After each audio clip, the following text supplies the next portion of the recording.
6-cı fəsil. Ən ağır, ən dəhşətli, ən gözlənilməz xəbər bu çölə, bu yerin, göyün havası ilə gəldi. Bu daşın, torpağın nəfəsi ilə gəldi. Almurad elə bu xəbərdən qorxurdu. Bu xəbəri bu çölə köçəndən, bu çölə bina olandan gözləyirdi.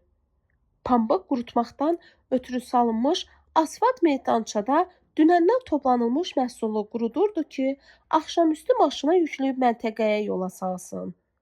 Əlindəki yaba ilə pambığın altını üstünə çevirdi və asfalt meydançadan qalxan qoxudan bilirdi ki, hələ işi çoxdur.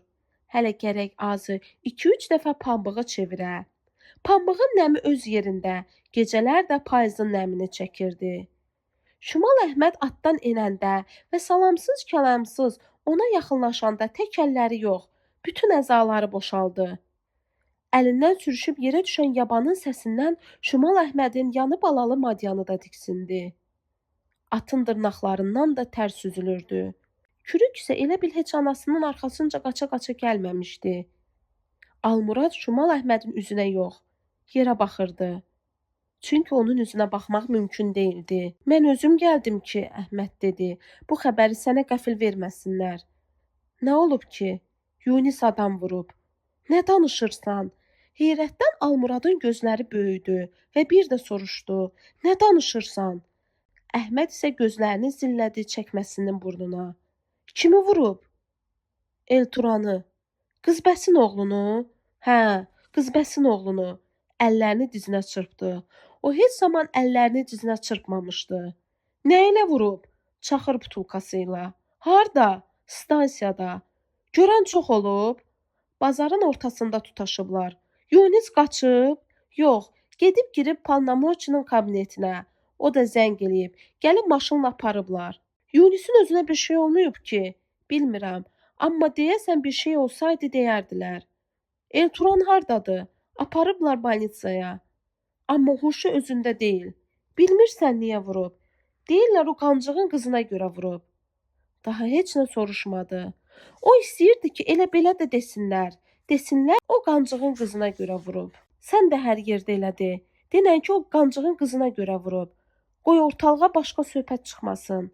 Almurad isə inanmırdı ki, Yunis o qancığın qızına görə adam vursun. Bilirdi ki, Yunis o qancığın qızından çoxdan soyuyub. Və bilirdi ki, Yunis daha uşaq deyil. Hər şeyi görür, başa düşür. Almurad ona verilən 3 il işin 6 ayını yatandan sonra qəfil bir amnisiyanın hesabına türmədən təzə gəlmişdi. Hə, o zaman qırmızı qız bəs də ona köməklik eləyə bilməmişdi və onu ilişdirmişdilər. Mən gedirəm, Şimal Əhməd dedi. Ayağını işləməkdən gümüşlənmiş üzənginə keçirib madyanın belinə qalxdı. Get, tez get, Almurad dedi. Cəmaatın arasında ol. Qoyma ortalığa başqa söhbət çıxsın. Mən də gəlirəm. Asfalta sərilmiş pambıq birdən-birə gözlərini elə apardı ki, bir xeyli hər şeyi gözləri önündən çəkdi. Əl atdı yabaya. Sapının dürdüyünü barmaqlarına keçmiş yabaya. Bu yaba nə qədər ağır imiş.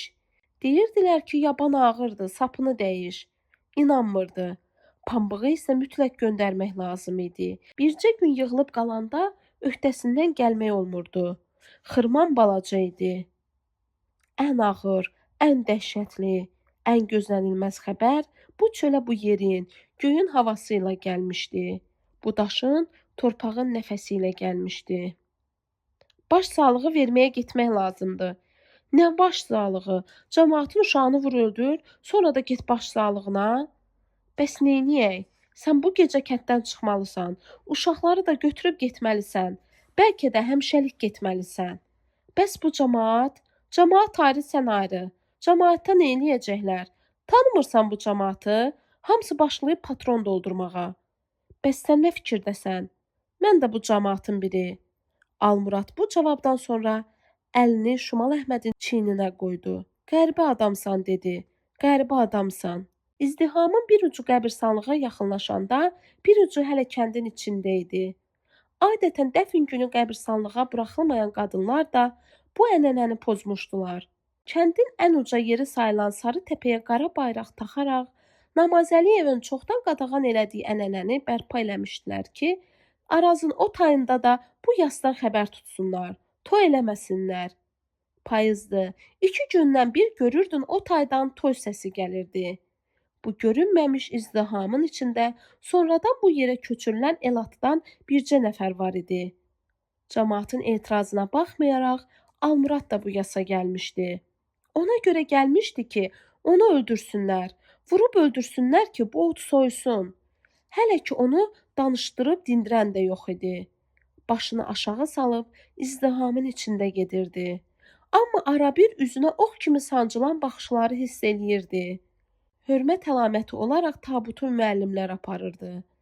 Kəndin sayılan, seçilən adamları da demək olar ki, bu müəllimlərdən geri qalmırdılar. Almurad isə arxada cəmaatın arasındaydı. Bu odu heç nədən alışdırmaq, bu iki elatı qırdırmaq istəyən cəmaatın arasında hamı onu görürdü.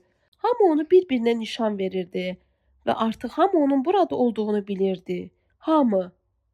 İzdihamın bir ucu qəbirstanlığa girəndə, qadınların ah-u naləsi bu çölü lərzəyə gətirəndə çiyninə bir əl qondu.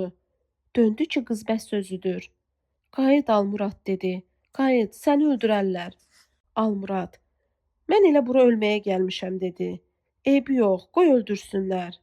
35 il bundan qabaq onlar Vedidən köçmək məcburiyyətində qalanda və İranın bir Azərbaycan kəndinə köç salanda araya heç nədən qan düşmüşdü və o zaman o qanı yumaq üçün başqa yola əl atdılar və Almurad 16 yaşında ikən evlənəsi oldu. Sığınacaq tapdıqları kəndin ağsaqqalı Əkrəm bəy onun yanındaca əmisinə yaralının üzü bəridir demişdi. Xeyr işi ləngitməyin. Bu sözdən sonra başlanan xeyir işdə bundan ibarət oldu ki, Səliməni atası evindən gətirib Əkrəm bəyin 12 göz otağından birində oturtdular. Burada da onun bəy otağı oldu. O Səlimənin üzünü də ilk dəfə bu otaqda gördü. Arıq, çəlimsiz, qarayanız bir qızdı. Otağın küncündə dizlərini qucaqlayıb oturmuşdu. O içəri girəndə heç dönüb üzünə də baxmadı. Gözlərini pəncərənin qırağında ağır-ağır yanan şama dikmişdi. Sanki otaqda o şamdan başqa baxmalı heç nə yox idi. Nədənsə onun diqqətini o şam özünə çəkdi. Şamın işığı çox zəif idi. Otağın künclərini güclə işıqlandırırdı. Hiss eləyirdi ki, sıxılır. Bu yar-yaraşıqlı otaq üstünə gəlir. Onu darıxdıran bu şamın solğun, titrək işığı idimi, araya çökən lal sükut idimi, anlamırdı. Heç nə anlamırdı. Heç nə. Axı birinci dəfə üzünü gördüyü bu qız uşağı ilə nə danışsın, nə desin ona? Almuradı bu otağa kürəyindən basa-basa, itəliyə-itəliyə gətirib ötürənəcən də o belə bir şamın işığında oturmuşdu. Bu şamın işığında dünyanın vəziyyətindən danışırdılar. Rusiyada yaranmış fəhlə kəndli hökumətin axırı necə olacaq? Bu hökumətin Qafqaza əli çatacaqmı? Daşnaqların o taydakı yuvasını haçan dağıdacaqlar. Cənubi Azərbaycanın axırı necə olacaq?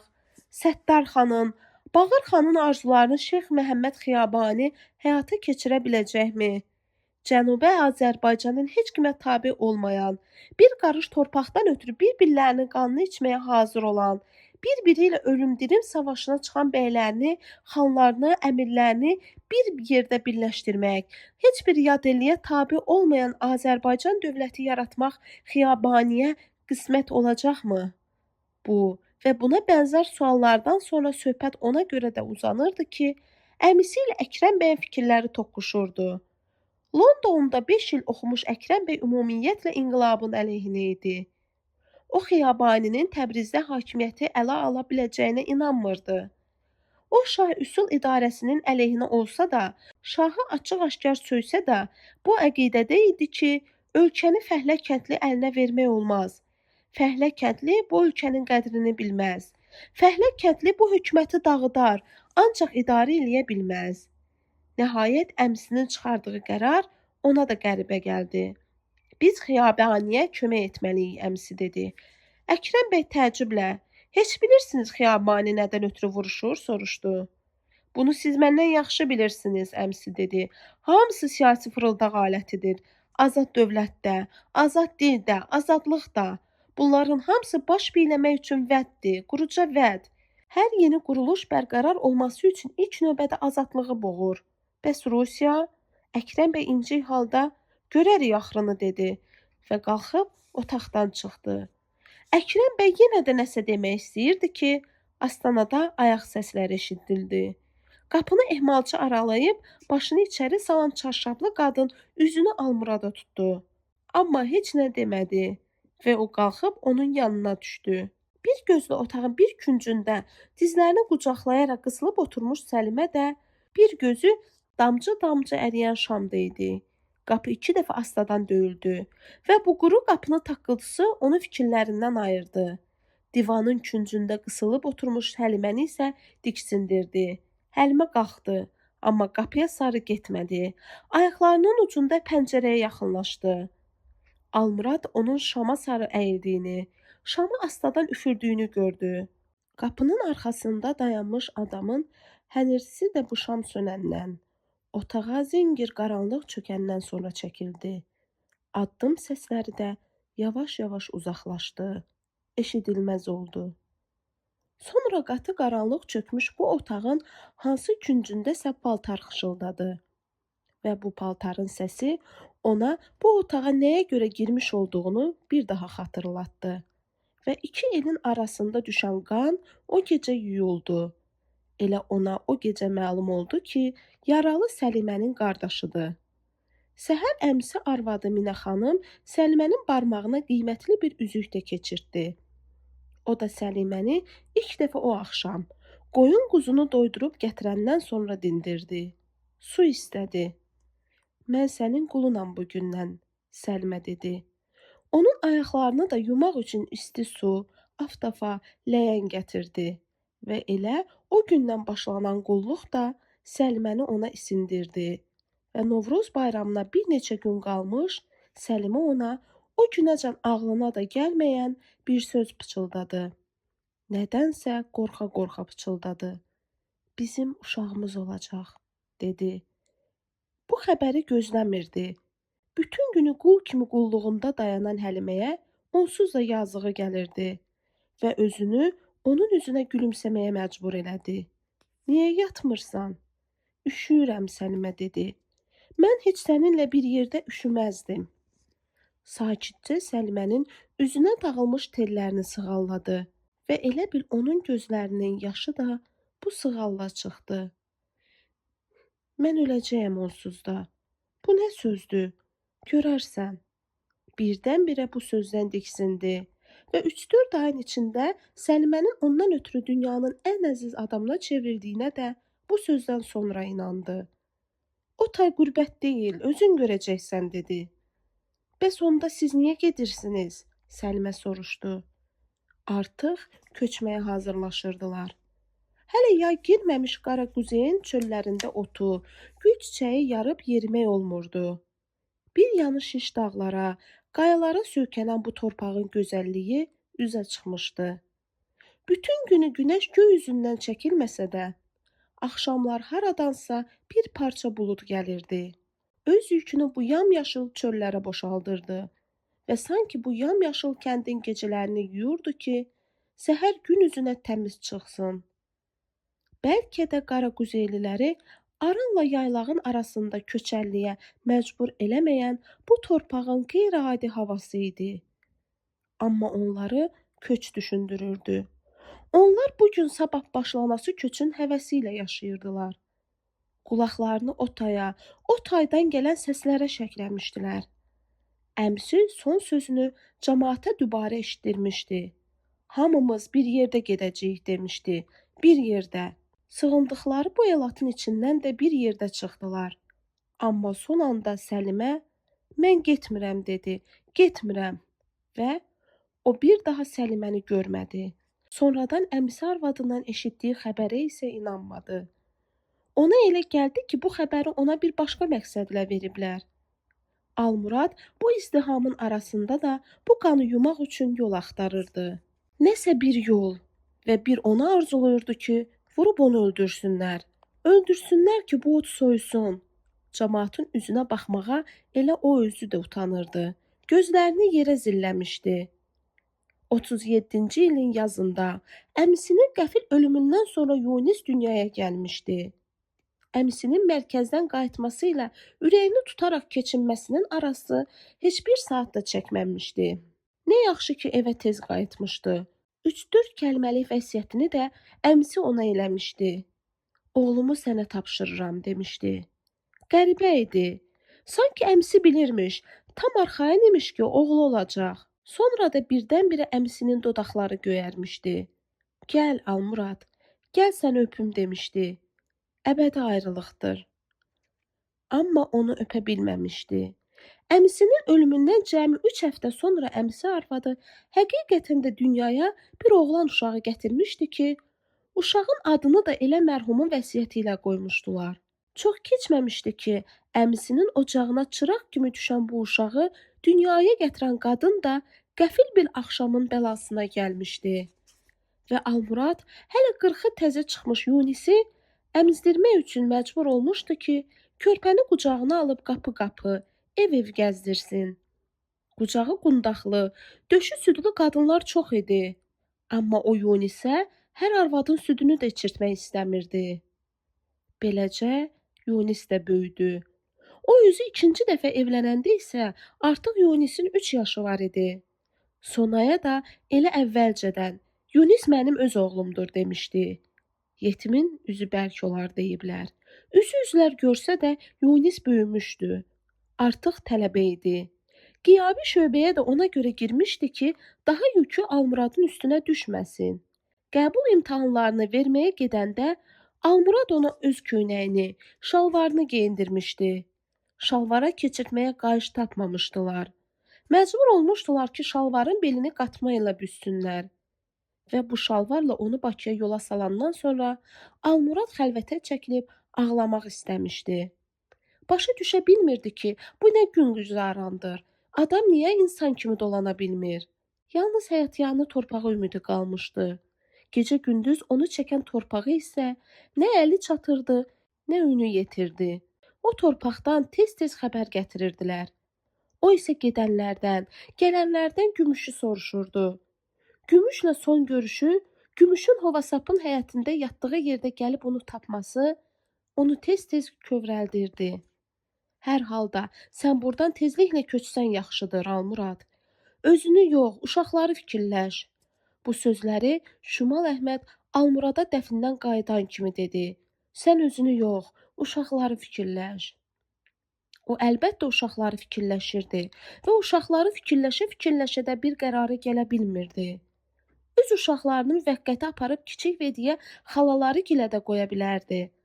Amma nə isə başqa yol tapmaq istəyirdi. Hələlik isə gəlmə elatın cəmaatı uşaqları məktəbə buraxmırdılar. O uşaqlardan biri də mən idim. Mən də bilirdim ki, bizi niyə məktəbə getməyə qoymurlar. Bilirdim ki, gecə-gündüz kəsilməyən ağlaşma səsi haradan gəlir. Bilirdim ki, nədən ötürü Yunisi tutublar. O günlərin birində atam harasa gedəndən sonra anam bizi heç həyətə də buraxmırdı. Və gecələr atamın qoşa lüləsini doldurub başının altına qoyurdu. Atam silah işlətməyi anama çoxdan öyrətmişdi. Məktəbin zəngi evimizdən apaydın eşidilirdi. Mən bu zəngləri sayırdım və bilirdim ki, uşaqlar neçənci dərsdən çıxırlar, neçənci dərsə girirlər. 1-ci sinifi rusca bitirsəm də, bir üzümün üstündə durub 2-ci sinifi məktəbimizin Azərbaycan bölməsində getdim. Oxumağın nə qədər asan olduğunu elə 1-ci gündən hiss etdim. Hər şeyi, hər deyilən sözü başa düşürdüm, anlayırdım və sevinirdim.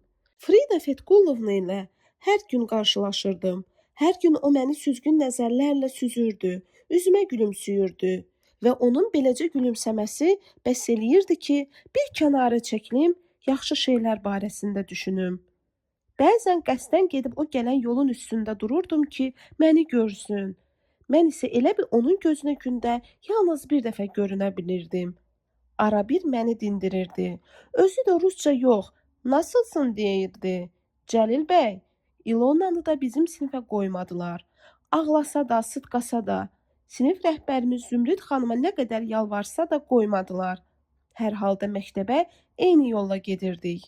Eyni yolla qayıdırdıq. Şənbə günləri onların dərsi bir saat tez qurtarsa da, o məni gözləyirdi.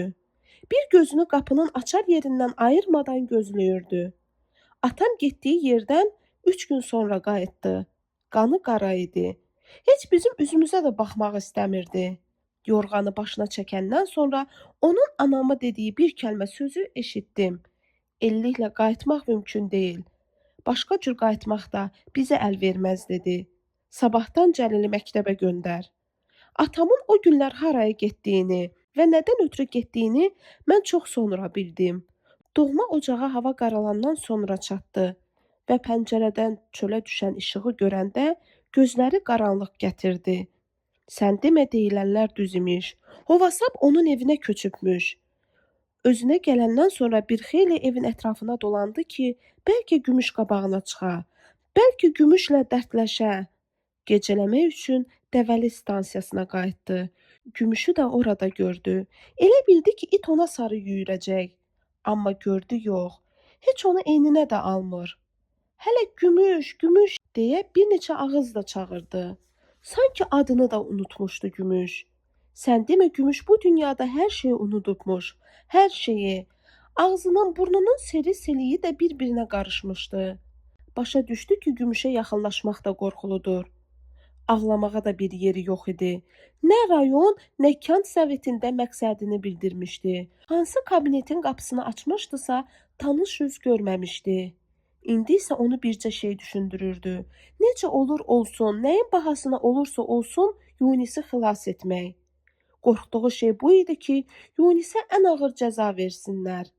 Belə şey isə ola bilərdi. Düzdür, qırmızı qızbəs özü demişdi ki, mənə balamın yerinə heç nə verə bilməz. Mən şikayətçi deyiləm. Amma o bilirdi ki, qanun qanundur. Qanunu əyməyin isə onun aləmində bir yolu var idi. Yalnız bir yolu. Yunisə hər gün bir kərə xörək aparırdı. Hər gün bir kənardan da olsa onu görürdü. Amma Yunisin gözlərinin içinə baxmaq istəyirdi. Heç olmasa bir dəfə gözlərinin içinə baxmaq istəyirdi. Ona elə gəlirdi ki, bircə kərə Yunisin gözlərinin içinə baxsa, hər şeyi biləcək. Biləcək ki, o Elturanı niyə vurub. Hər halda o bunu bilmək istəyirdi. Əsillikdən qayıdandan sonra badalyan da onu əsir eləmişdi. Yunis artıq 10 yaşında idi. Hər şeyi qanırdı, hər şeyi anlayırdı. Gözlərini Yunisin səsinə açdı. Onsuz da ayıq yatırdı. Uşağın tir-tir titrədiyini hiss elədi. Nə olub qadan alım, soruşdu. Yunis pıçıltı ilə. O əriyin dibindəki səbət yeriyirdi. Gözlərini ərik ağacının dibindəki səbətdən bir xeyli çəkmədən də dönüb salavat çevirdi. Səbət yeriməz qadan alım dedi. Yat. Yox ay əmi, öz gözümlə gördüm, yeriyirdi. Bax, o armudun altındaydı bayaq. Yat qadan alım, yat. Yunisi arxayın eləsə də özü yata bilmədi. Döşəyin altına qoyduğu 3 açılanı çıxarıb yanına uzatdı. Bax əmi, gəlir, görürsən? Səbətin gəldiyini gördü.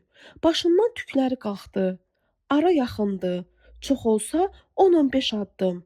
Səbəti nişan alıb tətiyi çəkmək olardı. Amma nə biləsən bu səbətin altındakı nədir, kimdir? Səbətə yaxınlaşmaq isə hər halda bu da ölümlə oynamaqdır. Səbətin altındakı adamdırsa, başqa nə ola bilərdi ki? Şəksiz silahı var. Bəlkə də bu həyətə silahını sınamaq üçün gəlib. Düşməndir. Yox, əgər düşmən deyilsə, onu bu səbətin altında bura göndəriblərsə, nə günahı? Niyə qanına qəltan etsin? Hələ də tir-tir titrəyən Yunisə, sən dur evə get dedi. Dur keç evə. İçəridə sona bir də anasını hələ təzəcə itirmiş, orucu yatırdı. O hadisədən sonra ona elə gəlirdi ki, sona dəli olacaq. Gecələr yuxuda qışqırırdı, ağlayırdı. Ən dəhşətlisi bu idi ki, sonadan sidqi sıyrılmışdı. Sonanı necə aparmışdılar, nə soruşmuşdular, nə cavab almışdılar, nəyi boynuna qoymaq istəmişdilər. Tapancanı necə üstünə çəkmişdilər. Hamısını sona ona söyləmişdi, hamısını. Bununla belə içində bir şübhə toxumu cücərməyə başlamışdı. Hər şeyi soruşmağa isə qıymırdı. Bu şübhə toxumu isə gündən-günə içində boy verirdi. Ha özünü arxayın eləyir, ha inandırırdı ki, sona ondan heç nəyi gizlətməz. Şübhə yenə şübhə olaraq qalırdı. O hadisədən sonra o onsuz da Sonanın üzünə baxa bilmirdi və üstəlik Sonanın da ona yovuşmaması dərd gətirirdi. Uca dağ başına yağan qar idim. Yağmur döydü, günəş vurdu, əridim. Bir zamanlar bir istəkli yar idim. İndi uzaqlardan baxan mən oldum. Bu Sonanın mahnısı idi. O hadisədən sonra oxuduğu mahnı. Ürəyində gümüşü yamanlayırdı ki, harda itib batıb görəsən. Amma it gəlib çıxandan, səbətin altında nəyinsə qoxusunu alandan, hürməyə başlayandan, içəridə yatmış Sonanı da ayıldandan sonra bir-iki kərə itə acıqlandı ki, səsini kəssin. Amma Günüşün sanki bir dili çatmırdı. Desin ki, səbətin altındakı kimdir? Üç açlanı götürüb özünü Gümüşün aşırmaq istədiyi səbətə yetirdi. Almurad, sənsən? Səbətin altından gələn bu səsi tanıdı. Gümüşə təpinəndən, it quyruğunu belinə qısıb aralanandan, səbətin altındakı adam üzə çıxandan sonra bir xeyli onun üzünə baxa-baxa qaldı. Axı bu adam özgə deyildi. Neçə il yoldaşlıq eləmişdilər. Dərinə də getsən qohumdur. Özünü niyə üzürsən ay yetim oğlu yetim? Nə lazımdır? Gəl gedək. Get kimə istəyirsən çatdır da. Səbətin altından çıxan adamın dili sanki tutulmuşdu. Beləcə key-key yerə baxırdı. Bari səni bir şey verirlər bu qulluğa görə. Kim? Səni bura göndərənlər. Dünən də gəlmişdin? Soruşdu. Yox, dünən mən gəlməmişdim. O bu yaz gecəsinin süd kimi aydınlığında gözdən itəndən sonra Almurad səbətə yüngülcə bir təpik ilişdirdi. Səbət yüngüldü. Dığırlana-dığırlana bir xeyli getdi və hara dəydisə yenidən dikəlib durdu. Sonradan bu səbət adi ev əşyalarından birinə çevrildi. Ardıq çubuğundan toxunmuş bu səbəti 51-ci ilin əvvəlinə kimi işlətdilər. 51-ci ildə isə o səbət elə bir qeyb oldu. Sona, gəl evdə yat dedi, gəl. Yatmaq istəmirdi. Üzü səhərə idi. Ulduzlar ağarmağa başlamışdı. Yenidən yorğanın altına girmiş Yunisin də gözləri göy üzündə idi. Bu uşağın ulduzlara marağı onu heyrətə gətirirdi. Bilirdi ki, bu uşaq ulduzlara tamaşa eləmək üçün bayırda yatıb. Sualları da ulduzlarla bağlı idi. O da ulduzlar haqqında nə bilirdi ki? Ulduzlar haqqında bildiyi əfsanələri də ona söyləmişdi. O kişini tanıdın? Hansı kişini? Səbətin altından çıxanı. Tanıdım. Əslində isə Yunisin o kişini tanımasını istəmirdi. Bütün bunlar müharibədən sonra baş vermişdi. Müharibədən sonra. Müharibədən qabaq Yunis bütün gün onun kölgəsini tapdıyırdı. Çağırış vərəqəni isə o nədənsə evdən çıxanacan nəinki Yunisdən, hətta Sonadan da gizlətdi. Amma Sona nə isə hiss eləmişdi. O gecənin hansı vədəsi gözlərini açırdısa, Sonanı oyaq görürdü. Müharibədən göndərdiyi məktubları da Yunisin adına yazırdı. Amma bir Allah şahiddir ki, o məktubları Yunis bir dəfə oxuyanda, 10 dəfə, bəlkə 100 dəfə də Sona özü oxuyurdu. O məktubların arası da tez kəsildi. İngilis, fransız deyirdi ki, almanlar onun məktubunu evlərinə göndərsinlər. Ona rus kimi baxırdılar. Yalnız bəzi alman zabitləri bilirdilər ki, o rus deyil. Ona görə də azacıq ona hörmət edirdilər. Bir onu bilirdi ki, bu sarışın, bəstəboy alman qızı bu yarımstansiyanın işçilərindən biridir və 5-6 tikilini birləşdirən bu yarımstansiyaya 2 gündən bir ayağı dəyən yeganə qadın xeylağıdır. Bu qız 2 gündən bir stansiyaya yol dəyişməyə gələndə bu yarımstansiyada çox şey dəyişirdi. Bu dəmir yolunda şpal dəyişməklə məşğul olan əsirlər 2 gündən bir bu dünyada qadın üzü görürdülər. Ağlına da gəlməzdi ki, 100-dən çox əsrin içində o qızın ürəyinə yalnız o yol tapıb. Yol tapıb deyəndə ki, bir kəlmə də kəsməmişdilər. Amma günlərin birində qız xəlvətcə cibinə bir bükülü qoyub tez də aralandı və sonra O xəlvətcə bükülünü açanda, bükülüdən çıxan soyutma kartofa, 2 dilim çörəyə baxanda çox sevindi. Kartof çörəyə baxa-baxa güldü. Bəlkə də Krivoy Rog deyilən yerdə əsir düşəndən sonra üzü gülməmişdi. Ürəyi belə isinməmişdi.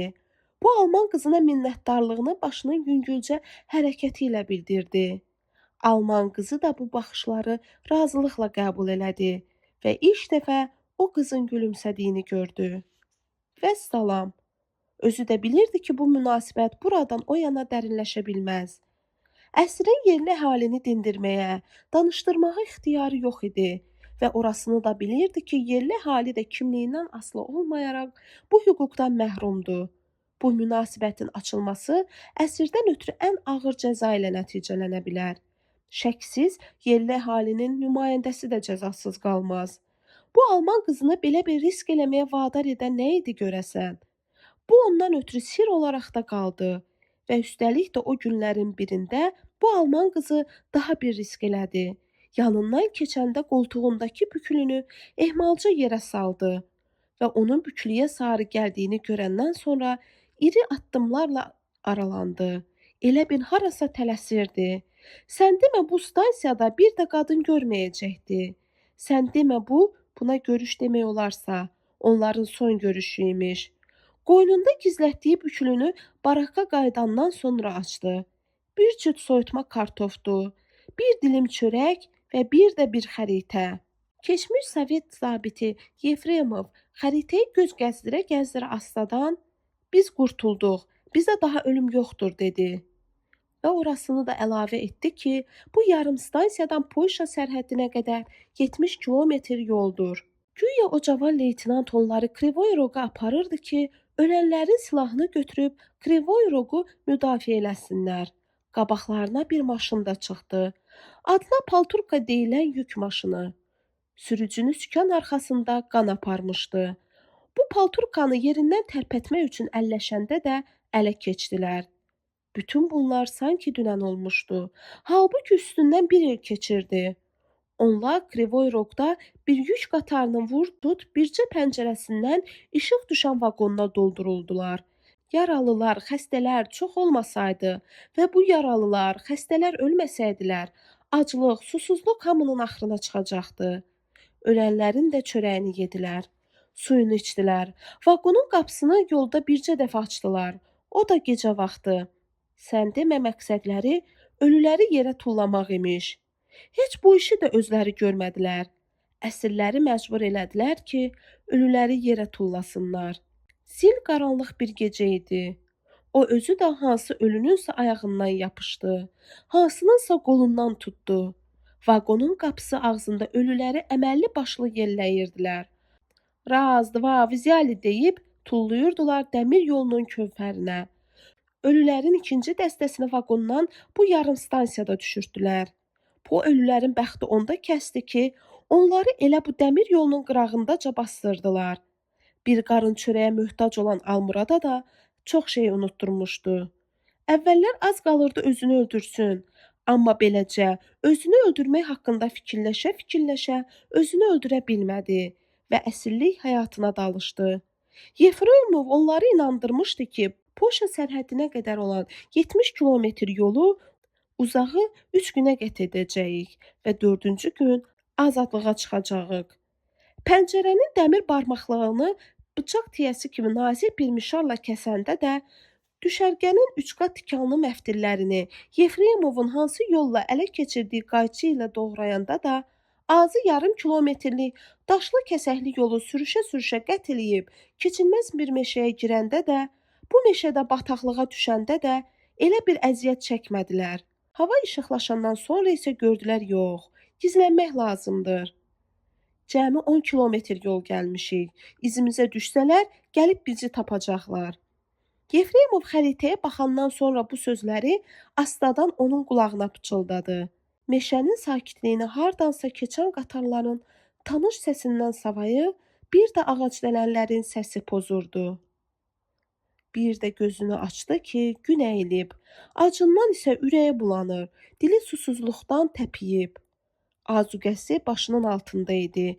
Azuqə də deyəndə ki, bir torba suxarı idi, bir qumquma da su. Düz çəkməsinin burnuna sapsarı bir alça düşdü. Gözlərinə inanmadı. Bu anacan ağlına da gətirməmişdi ki, bu meşələrdə də alça bitir. Başını yuxarı qaldıranda bardan əyilmiş budağı, budağın üstünə qonub alçanı dimdikləyən qara toyuğu gördü. Yerə düşmüş alçanı götürüb ağzına qoydu. Əsir düşdüyü gündən bəri dilinə dəyən ilk meyvə idi. Kimin ağlına gələrdi ki, bu zəminin kartovunu o gün, məhz o gün yığmağa gələcəklər? Zərrə qədər şübhə eləmirdi ki, əli keçəndən sonra onu öldürəcəklər. Yoldaşları bir-bir zəminin içindən qalxıb, əllərini yuxarı qaldırmışdılar. Növbə onun idi. Nəyi gözləyirdi bəs? Bu yumşaq torpaqda, bu yamyaşıl zəmidə əliyalın əsir nəyə ümid bəsləyə bilərdi ki? Birinci dəfə Krivoy Rogda ələ keçəndə özünü öldürməyə imkanı vardı. Amma o zaman bu ağlına da gəlmədi. Hamı necə, o da elə. Zəminin kartofunu bir tərəfdən yığmağa başlasaydılar, bəlkə də sürünə-sürünə bir tərəfə çıxıb etibarlı bir yerdə gizlənə bilərdilər. Amma bir dəstə zəminin yuxarı başında görünən kimi, ikinci dəstə də aşağısında peyda oldu. Zəminin qıraqları da biçənəkdi. Bu biçənəyi də tərs kimi təzəcə biçmişdilər. Sübh tezdən bu kartof zəmisində gizlənəndən sonra Yefremov üzünü gündağına tutub vətənin qoxusu gəlir demişdi. Nədənsə silahlı alman traktorçusu onlara çox da yaxınlaşmağa ürək eləmirdi. Elə aralıdanca qışqırırdı. Səhər bu zəminin yan yörəsindəki adamları, maşınları görəndə, bu adamların hansı niyyətlə bura gəldiyini biləndə, o fikirləşdi ki, zəmi böyükdür. Bu zəminin kartovunu bugün yığıb qurtarmazlar, gizlənmək lazımdır. Beləcə bütün günü traktorlar sağdan gələndə zəminin soluna keçirdilər, soldan gələndə sağına sarı sürünürdülər. Günortadan sonra göy üzünü bir topa qapqara bulud aldı. Və ona elə gəldi ki, bu bulud yükünü bu yerlərə boşaltsa, yəqin ki, almanlar işi dayandırar. Bu bir topa qara bulud bir xeyli ümid yeri oldu. Amma qədərdən, qismətdən bu bulud da yükünü o zəmiyə boşaltmadı. Amma artıq onlar bir-birinin üzünə baxmırdılar. Almanların arasında rus dilini bilən də vardı. Amma onları zəmidən çıxarandan sonra da dindirib danışdırmadılar. Əksinə qabaqlarına çörək, kalbasa qoydular. Hərəsinə bir fincan kvas verdilər. Almurad fikirləşirdi ki, onu nə cür öldürəcəklər görəsən. Heç olmasa kəlmə-i şəhadəti oxumağa, bir müsəlman kimi üzünü qibləyə tutub dua eləməyə macal tapacaqmı? Hər halda istəyirdi ki, son anda heç olmasa belə bir imkanı olsun və can verəndə o müsəlman yoldaşlarının biri başının üstündə Quran oxusun. Fikirləşirdi ki, görəsən haçan əsir düşərgəsindən gəlib onları aparacaqlar. Hər halda o bu vaxtın uzanmasını istəmirdi. Bu vaxtda hər şey onun gözləri önünə gəlirdi. Hər şey, bütün həyatı və arabir acı-acı gülümsüyürdü. Onları aparmağa gələn alman zabitləri görünəndə ən cavan əsir yoldaşı Volkov ağladı. Üzünü Yefremova tutub, "Məni sən gətirmisən" dedi. "Mən gəlmək istəmirdim." "İndi bunun nə fərqi var?" Yefremov dedi. "Onsuz da hamımızı güllələyəcəklər. Yaxşısı budur, adam kimi vidalaşaq, halallaşaq." "Hər halda mən düzünü söyləyəcəm." Volkov israr etdi. "Xəritəni də kim gətirmişdi, onu da bilirəm." Zəminin kənarında almanlar görünən kimi xəritəni yandırmışdılar və xəritənin külü tökülən yerdə də traktor keçmişdi. Almuradı tanıyan, nədənsə az-çox hörmətini saxlayan zabit də zirehli maşının kabinəsindən düşəndə içində nəsə qırıldı. Bu az-çox hörmət də ondan ibarət idi ki, arabir ona öz çəkdiyi siqaretdən verirdi. 5-10 dəqiqəlik bir yerə baş çəkməli olanda əsirləri tapşırırdı ki, ona tabe olsunlar. Xörək bölgüsünü də zabit ona tapşırmışdı. Hər halda bütün bunlar əsir üçün böyük hörmətdir. Zabit deyəsə onun burada olduğunu bilmirdi. Təəccüblə üstünə yeridi. Əlini tapancasına atdı. Amma nə fikir elədisə, bir rus söyüşü ilə kifayətləndi. Onları harasa aparan zirehli maşının içərisinə haradansa İynənin ucu qədər işıq düşürdü və bu işıqda Volkov yenə də Yefremovu hədələyirdi. Vaxtında mən sənin kommunist olduğunu desəydim, indi bu günə düşməzdim. Hamısını sən elədin, sən. 3 gün sonra o yarı qaranlıq bir kömür damırda özünə gələndə, hələ bu dünyada yaşadığını anlayanda, gözlərini açıb harada olduğunu dərk eləyəndə, ötüb keçənləri yadına salanda, yan yörəsinə göz gəzdirəndə Volkovla Yefremovun meyidini də gördü. Ən qəribəsi isə o idi ki, onlar əl-ələ tutub keçinmişdilər. Bəlkə də bir anda keçinmişdilər. Onların meyidini bayıra çıxarmaq istəyən alman əsgəri də bu səhnəni görəndə içini çəkdi.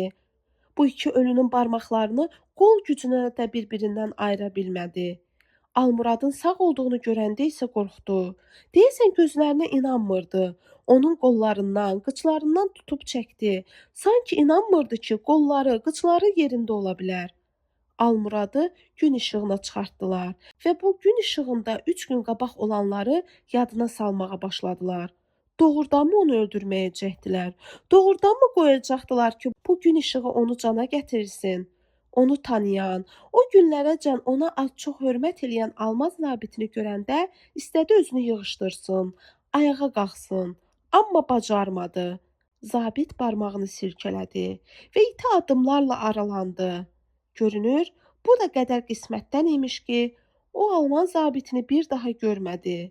Düz 3 il çəkən əsirlik həyatından yaddaşında yerli yataqlı qalan budur.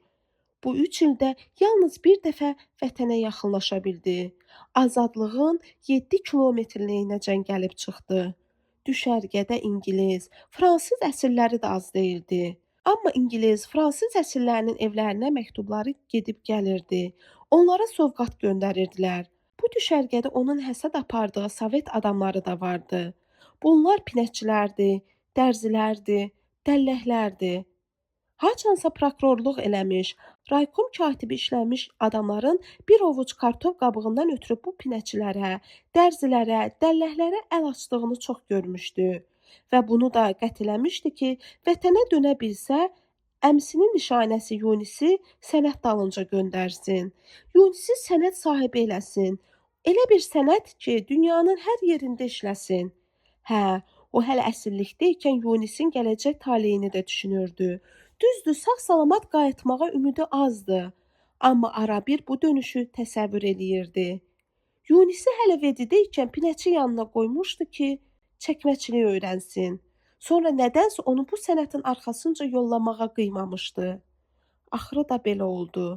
İndi o fikirləşirdi ki, necə olursa olsun Yunis ən ağır cəzadan qurtarmalıdır. Gümanı alapaçaya gəlirdi. Atını satmaq istəyirdi. Amma bilmirdi ki, onu alan olacaq ya yox. Alapaça çox qocalmasa da düşmüşdü. Yeriyəndə elə bilirdin yabıdır. Məcbur oldu ki, alapaçanı rayon bazarına çıxartsın. Bazarda da cavanlıq dostu yeyincəli Adilin oğluna rast gəldi. Heç Adilin bu çölə köçdüyünü də bilmirdi. Sən demə elə onlar kimi bu yerə köçürülən Adili də qara qızdırma aparmışdı. Allah rəhmət eləsin Adilə dedi. Sonra da rəhmətliyin atını soruşdu. Axı o atı tanıyırdı. Adilin oğlu. Atı verdi ətliyə dedi. Niyə soruşdu. Adildən sonra bir atı da saxlaya bilmədiniz? Adilin oğlu başını buladı. Elə niyə deyirsiniz dedi. Nə qədər əfəl olsaq da bir ata qulluq eləyə bilərdik. Amma atamdan sonra heç kimi yaxına buraxmadı. Ağzı yemdən də qalmışdı. Atamın xiffətini eləyirdi. Hamımız məətəl qalmışdıq. Atı ətliyə verəndən sonra anladıq ki, bizi yasdan çıxmağa qoymayan nə imiş. İndi sən özgəsi deyilsən. Hamının gözü qurumuşdu. O atdan savayı. Gəlib görsən, məətəl qalardın. O kəhər də alapaçanın nəslindən idi. Bunu Adil özü də bilirdi. Bu kəhəri dünyaya gətirən madyanın sahibi dəmirçi Vartan da. Vartan kişi madyanı arabaya qoşub dəyirmana dən aparırdı. O da meşədən qayıdırdı. Bir də gördü ki, alapaçanın cilovunu əlində saxlaya bilmir. At arabaya sarı dartınırdı. Yüyəni nə qədər dartsa da, atı nə qədər qamçılasa da xeyri olmadı. Və birdən-birə qaba ayaqları üstə elə dikəldi ki, özünü saxlaya bilmədi. Yəhərdən düşdü. Özünə gəlib yerdən qalxanda bir də onu gördü ki, arabanı haqqlayıb. Kişnəntisi də dağı daşı titrətdi. Qışqırdı: "Alapaça, alapaça!" Heç elə bil səsini eşidəndən başını aşağı salıb quzu kimi yanına gələn alapaça deyirdi. Vartan da bar-bar bağırırdı ki, "Gəl atına yiyə dur, vurub öldürəcəm." Qaçdı. Amma ata çata bilərdimi? Sən demə heç Vartanın Madyanı da Alapaçanın cənginə keçmək istəmirmiş. Təzə doğmuşdu. Kürüyü də yanında idi. Araba çoxdan yoldan çıxmışdı və Madyan bu arabanı hara çəkirdi, özü də bilmirdi. Hər halda açıqca görünürdü ki, Alapaçaya təslim olmaq istəmir. Vartan da artıq özünü arabanın üstündə saxlaya bilməmişdi. Dolu çuvalların da çoxusu arabanın çağından diyirlənib düşmüşdü. Madyan isə hələ ki yorulmamışdı. Deyəsən dərə təpə, daş qaya gözünə görünmürdü. Ən qorxulusu bu idi ki, araba elə bir yerə düşə bilərdi ki, çəkib Madyanı da özü ilə birgə dərənin dibinə aparardı. Dərənin dibində yalnız duman görünürdü. Ağappaq duman. Yay günü idi. Sonra da hara dəydisə, hara ilişdisə, arabanın qabaq təkərlərindən biri oxdan çıxdı. Bu yerdə də Alapaça Madyanı döşlədi. Amma hələ ki Madyan qoşquda idi. Alapaça ona nə eləyə bilərdi ki? Vartan yeyin qaçırdı. Amma birdən-birə Madyan Alapaçanın dişindən qurtulmaq üçün necə dartındısa, boynunda bircə xalta qaldı. Bu xaltaya da Alapaça dişlərini keçirtdi. Gözləri kəlləsinə çıxmış Madyanı bir xeyli sürüdü. Elə bu zamanda o özünü atlara yetirdi. Amma nə olsun, Madyanı Alapaçanın cəngindən qoparmaqmı olardı? Bərk vur, qoyma bu çərdəymişi Vartan dedi. Qoyma. O Alapaçanın başına, burnuna vururdu, qışqırırdı, söyürdü. Elə bilirdi ki, beləcə onu soyudacaq. Bu vurhavurda da kürük istəyirdi ki, anasını əmsin. Amma Madyan birdən-birə dikəlib üzü enişə, meşəyə sarı götürüldü. Alapaça da onun arxasınca. Kim bilir Alapaça o Madyanın təpiklərinə necə dözürdü? O təpiklər atın başına, boynuna elə dəyirdi ki, səsi qarşı qayalara dəyib qaydırdı. Madyan isə hələ ki yalmanını Alapaçanın ağzına vermək istəmirdi. Meşə başlanan yerdə bu kürük atlardan qabaq gözdən itdi. O Vartanın könlünü almaq istəyirdi. Hirsindən, hikkəsindən qıpqırmızı pörtmüşdü. Məndən incimə Vartan dedi. Məndən olsaydı. O da sözünü yarımçıq kəsdi. Səndən niyə incirəm ki, ay kirvə dedi. Sən neyniyəsən? Amma mən istəmirdim bu Madyan indi ayğır görsün. Bilirsən bu nə vaxt doğacaq? Yanvar ayında. Yanvarda doğulan kürüyü də kim saxlayacaq? Elə bu zaman rəhmətli Adil böyürdən çıxdı. Mən saxlayaram dedi Vartan. Sonra da köməkləşib arabanın təkərini oxa keçirdilər. Dolu çuvalları bir-bir arabaya qoydular. Arabanı da çəkə-çəkə kəndə gətirdilər. Madyan 1-2 saatdan sonra kürüyün yanında kəndə qayıtsa da, Alapaça ertəsi gün gəlib çıxdı. Elə bil evə dönməyə utanırmış. Almurad bir ona sevinirdi ki, yəhərini salmayıb. Adilin o kürüyü Vartandan alması da Almuradın yadında idi. Düz 2 gün sövdələşə bilmədilər. Axırı da elə Vartan deyən oldu. Adilin oğlu, elə indi də at almağa gəlmişəm, dedi. Atsız çətindir bu çöldə keçinmək. Almurad isə dinmədi. O Alapaçanı yad adama satmaq istəyirdi. Alapaça 16 yaşına keçmişdi. Ayrılanda Adilin oğluna bir sual da verdi. Siz qayıtmaq istəmirsiniz ki? Niyə istəmirik? Adilin oğlu dedi. Bəyəm qoyurlar qayıtmağa? Adilin oğlundan ayrılandan sonra da Alapaçaya müştəri tapa bilmədi. Elə evə qaydanda bir daha bu qənaətə gəldi ki, qayıtmağın vaxtıdır. Şimal Əhməd isə onunla razılaşmadı. Deyərlər ki, qorxdular, dedi. Qorxub qaçdılar. Xüsusən axşamlar kənd yasa batırdı. Heç Rus məhəlləsindən də qarmon səsi eşidilmirdi. Heç kim bilmirdi ki, Aleksandrovkanın bu qəribə hüzünlü həyatı haçanacan çəkəcək. Bir yağışlı oktyabr səhərində ona Yunislə görüşməyə icazə verdilər və cəmi 5 dəqiqə çəkən o görüşdə ona ən çox yer eləyən Yunisin uşaq kimi ağlaması oldu. Hər halda özünü toparlayıb soruşdu. Necəsən Yunis? Yunis də bu sualın cavabını vermədi. Əksinə ona gözlənilməz bir sual verdi. Sən heç adam öldürmüsən? Meşədə qəfildən üz-üzə gəldilər. Belə şey ağlına da gəlməzdi. Çünki almanların düşərgəsindən onları 30 kilometrlik məsafə ayırırdı ki, bu arada da keçilməz bataqlıqlardan ibarət idi. Görünür, əcəli onu bu yerə gətirmişdi. Bu arıq, ucaboy, eynəkli alman əskəri qəfildən bağıranda o qorxdu, qışqırdı, özündən asılı olmayaraq qışqırdı. Yəqin alman əskərinin belə tükürpədici səslə bağırmasına bir səbəb varmış. Bir-birinə silah işlətməyə macal vermədilər. Tutaşdılar və kəmər yerindən çıxartdığı bıçağı bu arıq rəqibinin kürəyinə ondan qabaq saplaya bildi. Və xırçıltı ilə dərini işləyən tiyə hara ilişdisə, hara bənd aldısa, o bıçağı çəkib çıxara bilmədi.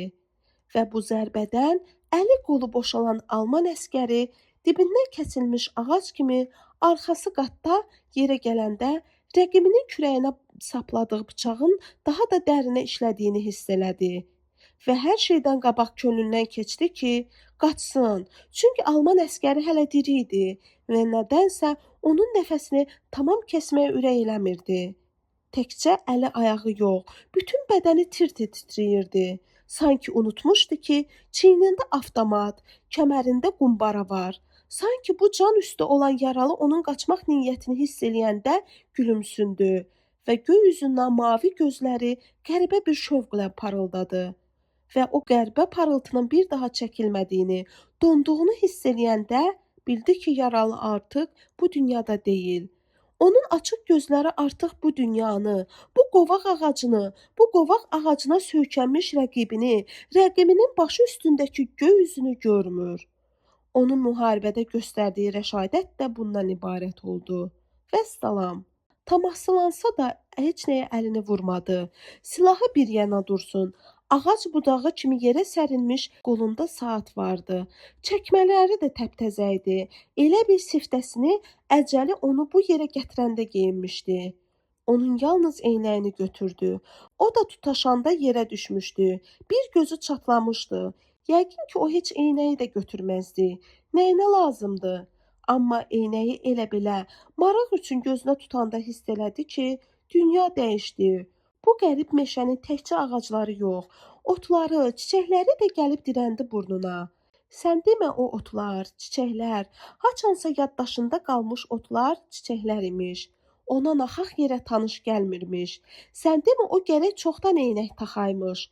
Əskəri xidmətə çağırılan gündən onun gözünə dübarə baxan, gözündən şikayətinin olub-olmamasına maraqlanan göz həkimi də bir şey bilirmiş. Yoxsa ona deməzdilər ki, bəlkə səni 2-ci tibbi komissiyadan geri qaytardılar. O bir gözü çat eynəyi müharibədən qayıdandan sonra da gözündə gəzdirdi. Kim bilir, bəlkə də başına min bəlalar gəlsə də, sağ-salamat evə qayıtmağının bir səbəbkarı da elə o eynəkdir. O bir gözü çat eynəyi indi də nişanə kimi saxlayır. Gözünə vurmur, yox, daha o eynək gözünə də düşmür. Müharibədən sonra doğma dağlarının yaşlı elə bir gözlərini də işığa gətirdi. Gözlərinin işığını özünə qaytardı və o daha eynək taxmadı. O zaman şücaətindən xəbər tutan kimi şəxsi işinə yazılmaqla təşəkkür elədilər. Döşünə də bir medal taxdılar ki, bu medalı döşündə çox gəzdirmək ona qismət olmadı. Sən demə, onun zənn elədiyi kimi almanlar 30 kilometr aralıda deyilmiş. Alman desantları onun yolunu arxadan kəsibmiş. Astadan. Mən də adam öldürmüşəm, Yunis dedi. Qorxma, zaman hər şeyi unutturur. Qorxma, ürəkli ol. Yunislə çölçülük eləmişdilər. Bir yerdə cütə getmişdilər, əkin əkmişdilər. Bir öküzləri vardı. Yunis yuxuda da bu öküzlə əlləşirdi. Becan deyirdi, dur görək, dur. Öküzün adı Becan idi. Becan isə qocalmışdı, yorulmuşdu, tez-tez dizlərini yerə diriyirdi və onu yerindən tərpətmək üçün daha 7 dolama şallaq da kar eləmirdi. Yunis başlayırdı Becana yalvarmağa. Qara kəlim, gündə mən, kölgədəsən, gündə mən, sən yat qaya dibində, qoy qaralım gündə mən. İşlək malı əyərlər, tənbəlini söyərlər, Öküz cütü çəkməsə, qaşqasına döyərlər və Yunis belə holavarlardan çox bilirdi. Dağ döşündə yatana, gün gedər ay batana, qara kəlim, qarğıma, kotan macı tutana. Axırıncı dəfə Becana əl qaldıranda Yunisin qolu sərpdi. Yenə də şallağı özü əlinə aldı. Öküzə baxdı, şallağa baxdı. Ovcunun içinə tüpürüb şallağı dübarə dəstələdi və öküzün harasa zillənmiş gözlərinin dərinliyində nə gördüsə, onun da qolu yanına düşdü. Əlləri, barmaqları uyuşdu. Ona elə gəldi ki, bu heyvan nələrisə xatırlayır. Bəlkə keçmişini, cavanlığını yadına salıb. Onun axı nə keçmişi, nə cavanlığı olub ki, yazığı özünü tanımamış axtalayıblar. Axtalayandan sonra da nə keçmiş, nə cavanlıq. Mənim də buna qolum qalxmır dedi. Qolum qalxmır ay Yunis. Yunis zarafatçıldı. Mənə qalxır dedi, öküzə yox. Müharibədən qayıdandan sonra o Yunisə əlinin suyunu dönə-dönə içirtmişdi. Söyülməyə, döyülməyə artıq öyrəşən bu öküzün üstünə gözlənilmədən gümüş də cumdu. Amma öküz iti də eyninə almadı. Yaz ağzı olsa da hələ havalar isinməmişdi. Quzeylərdə qar görünürdü. Soyuqdu. Belə havada da çöl bayırda bikar dayananda əlin işdən soyuyur, bədənin buza dönür. Yenə də öküzü təpikləməyə, qışqıra-qışqıra qırmancla vurmağa başladılar. Öküz nəinki tərpənmirdi, heç gözlərini də qırpmırdı. Öküzün gözləri göy üzü kimi boz bulanıq idi. Sanki göy üzünün buludu, dumanı, çiçkini onun gözlərinə çökmüşdü. Sonra Yunis öküzün giləsinə qarşı dağların əksi düşmüş gözlərindən öpüb yerindən qalxdı və öküzün də bu zaman dikəldiyini görəndə dübarə gözlərindən öpdü və üzünü heyrətlə ona baxan Almurada tutdu. Döymə bunu qadan alım dedi.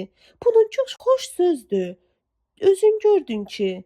Amma çox keçmədi ki, Becan yenə böyrünü yerə verdi və özünü işə verməyən öküzü yerdən qaldırmağın bu yolu da ona məlum idi. Kibritin çəkilməsi ilə üst-üstə qalanmış çır-çırpının alışması bir oldu. Alov Becanın paçasına sarı yeridi. Yunis, Allah bunu götürməz ayəmi dedi. Elə bu zaman Becan ağır-ağır, titrəyə-titrəyə dikəldi. Ocaqdan aralanan kimi yenə çökdü.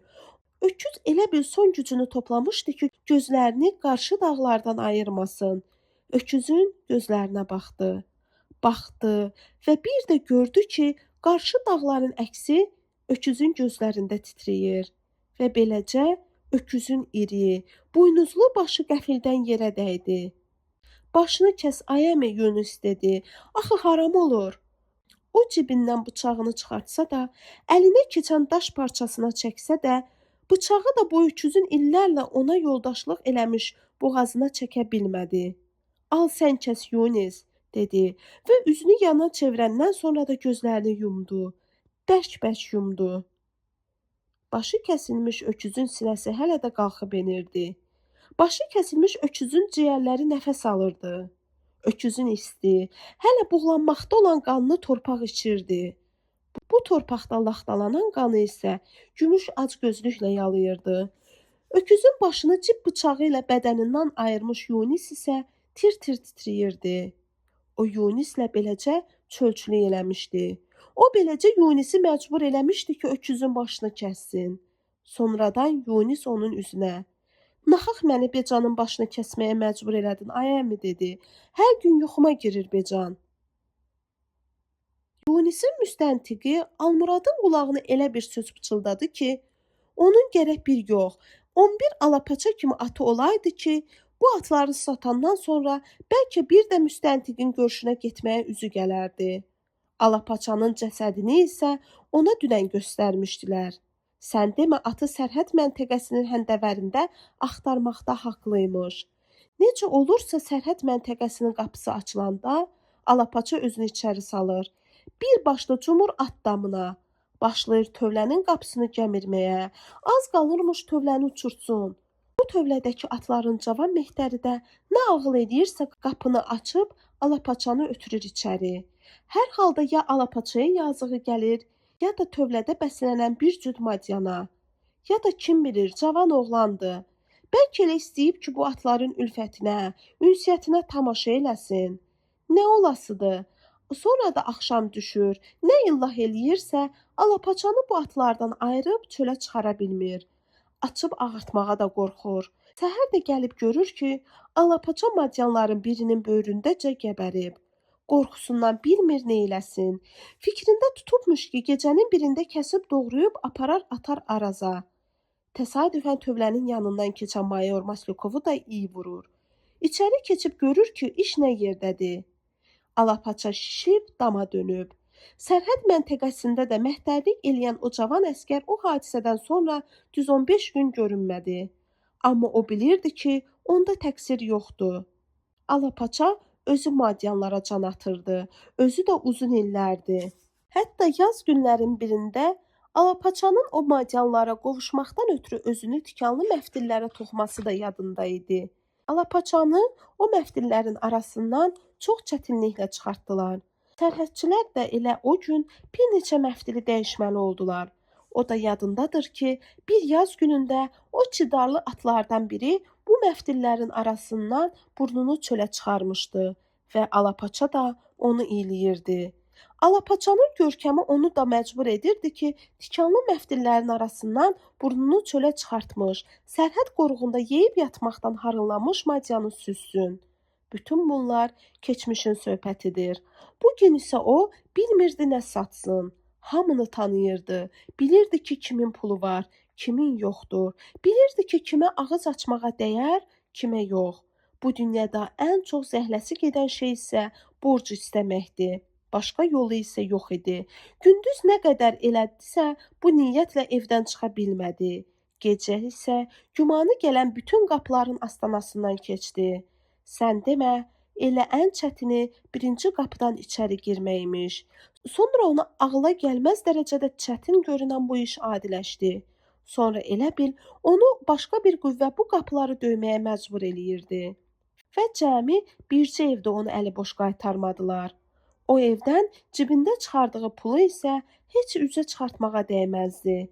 Yunisin vəkili isə sabah onun yolunu gözləyəcəkdi ki, onunla görüşəndən sonra lazımi adamları görsün. Yuxudan Yunisin səsini ayıldı. Gözlərini açdı ki, hamı bayıra qaçır. Çoxu da elə tuman köynəkdə qaçır. O da tuman köynəkdəcə bu dəstəyə qoşuldu.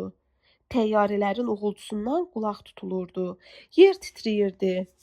Adına Akop deyilən lağma tullanan anda elə bir üst dodağına köz basdılar. Ağzı qanla doldu. O qəlpənin izi üst dodağında.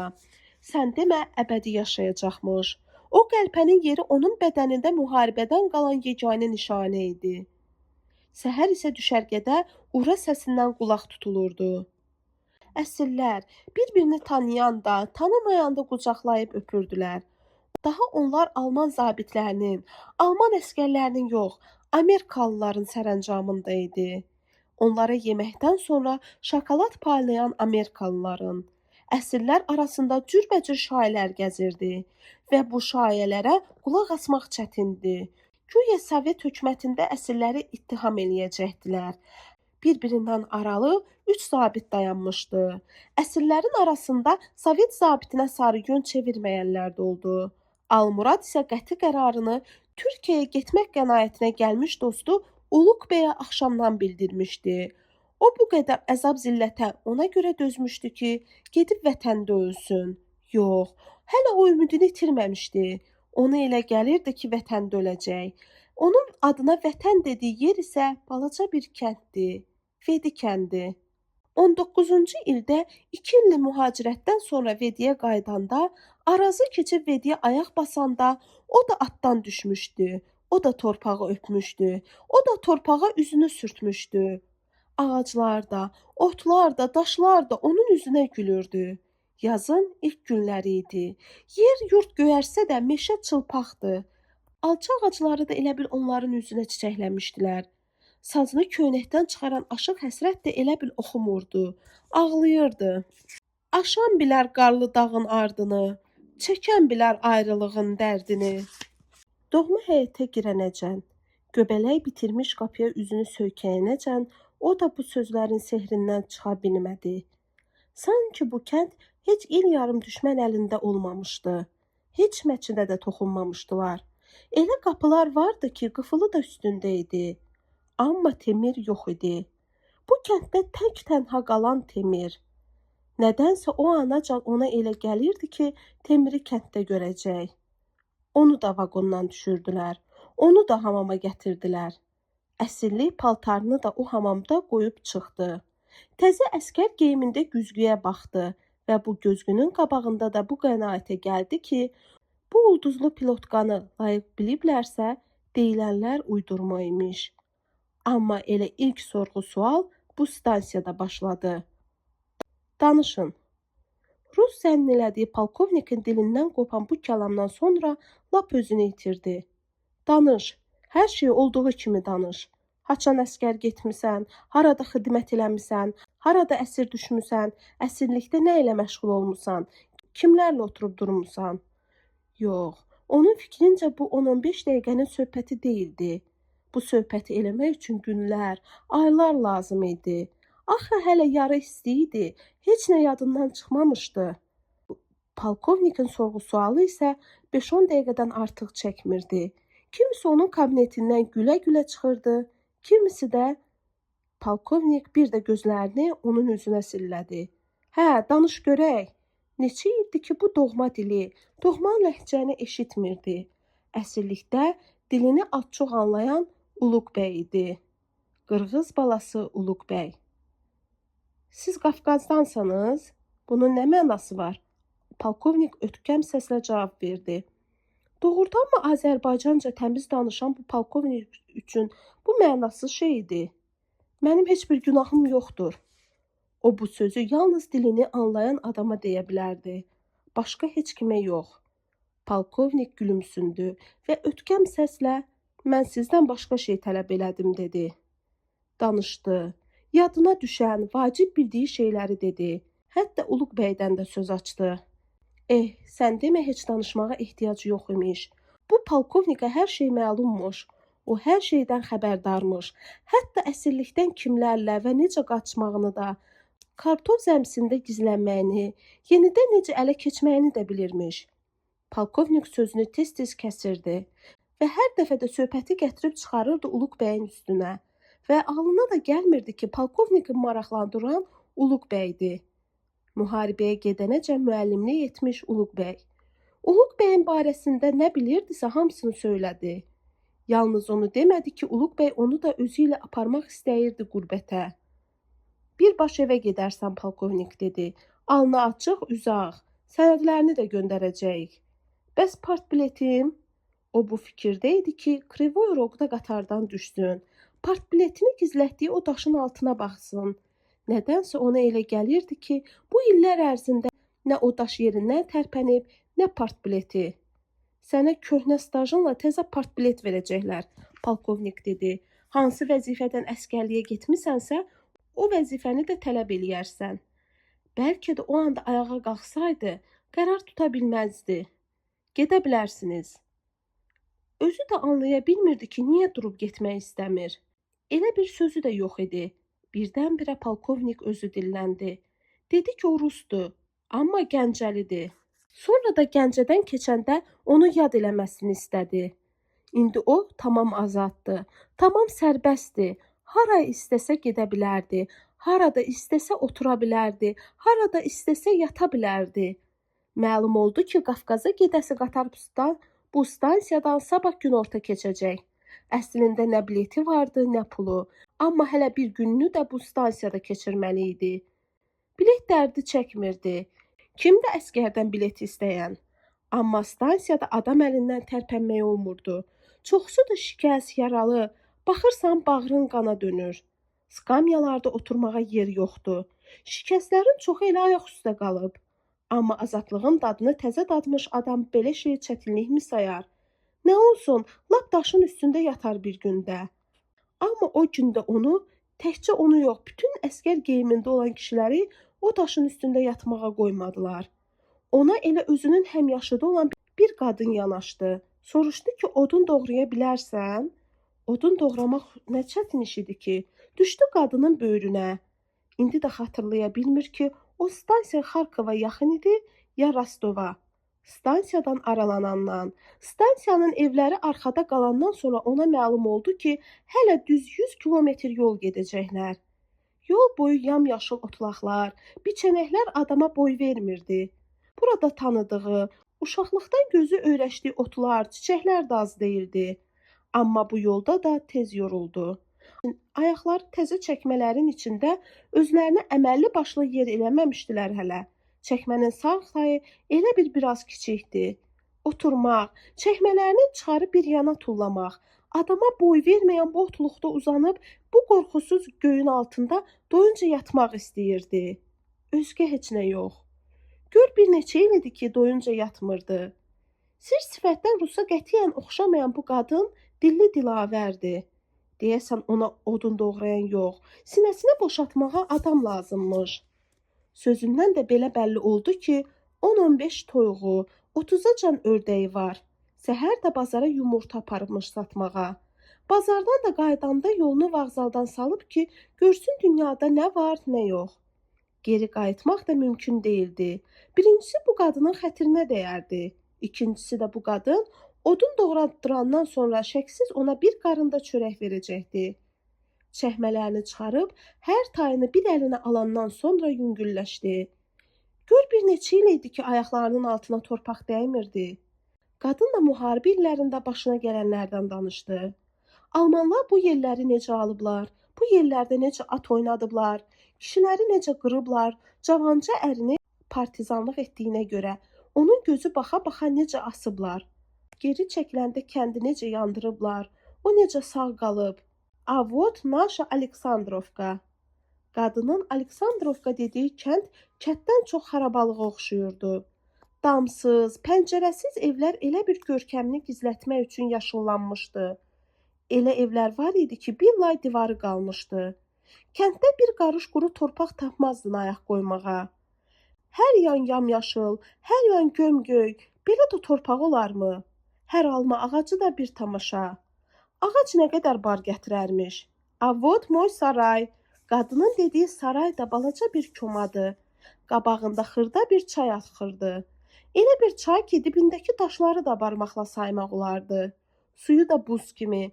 Əlini suya salmasan inanmazdın ki, bu su axır. Bu su axar sudur. Qadın süfrəyə badə qoydu. Dolu badəni də ev sahibi kimi əvvəlcə öz əlinə aldı. Za našu pobedu, dedi və ağladı. Odun doğramaq heç yadına da düşmədi. Əslində bu həyət bacada odun nə gəzirdi? Gün haçan batdı, xəbəri olmadı. Kəndə sakit, həzin bir axşam çökdü və o qadın gecədən xeyli keçənəcən həzin mahnılar oxudu. Bu yerin özü kimi sakit, həzin mahnıları varmış.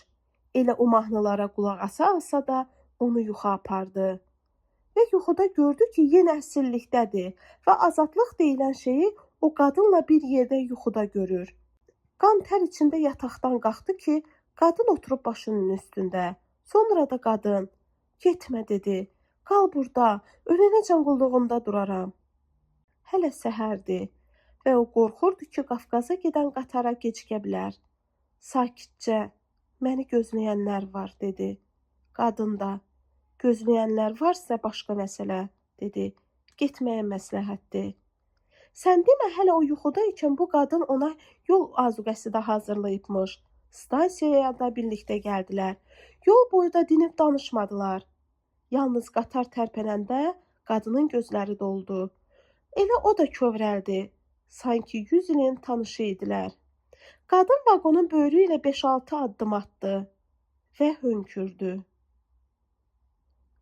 Vətəndə onu arvadı sonadan, əmisinin nişanəsi Yunisdən başqa da 3 arşın uzunluğunda yerin torpağı gözləyirdi. Sən demə onu vətəndə bir adam da gözləyirmiş, yoldaş Badalyan. Adına NKVD deyilən idarənin rəisi Badalyan.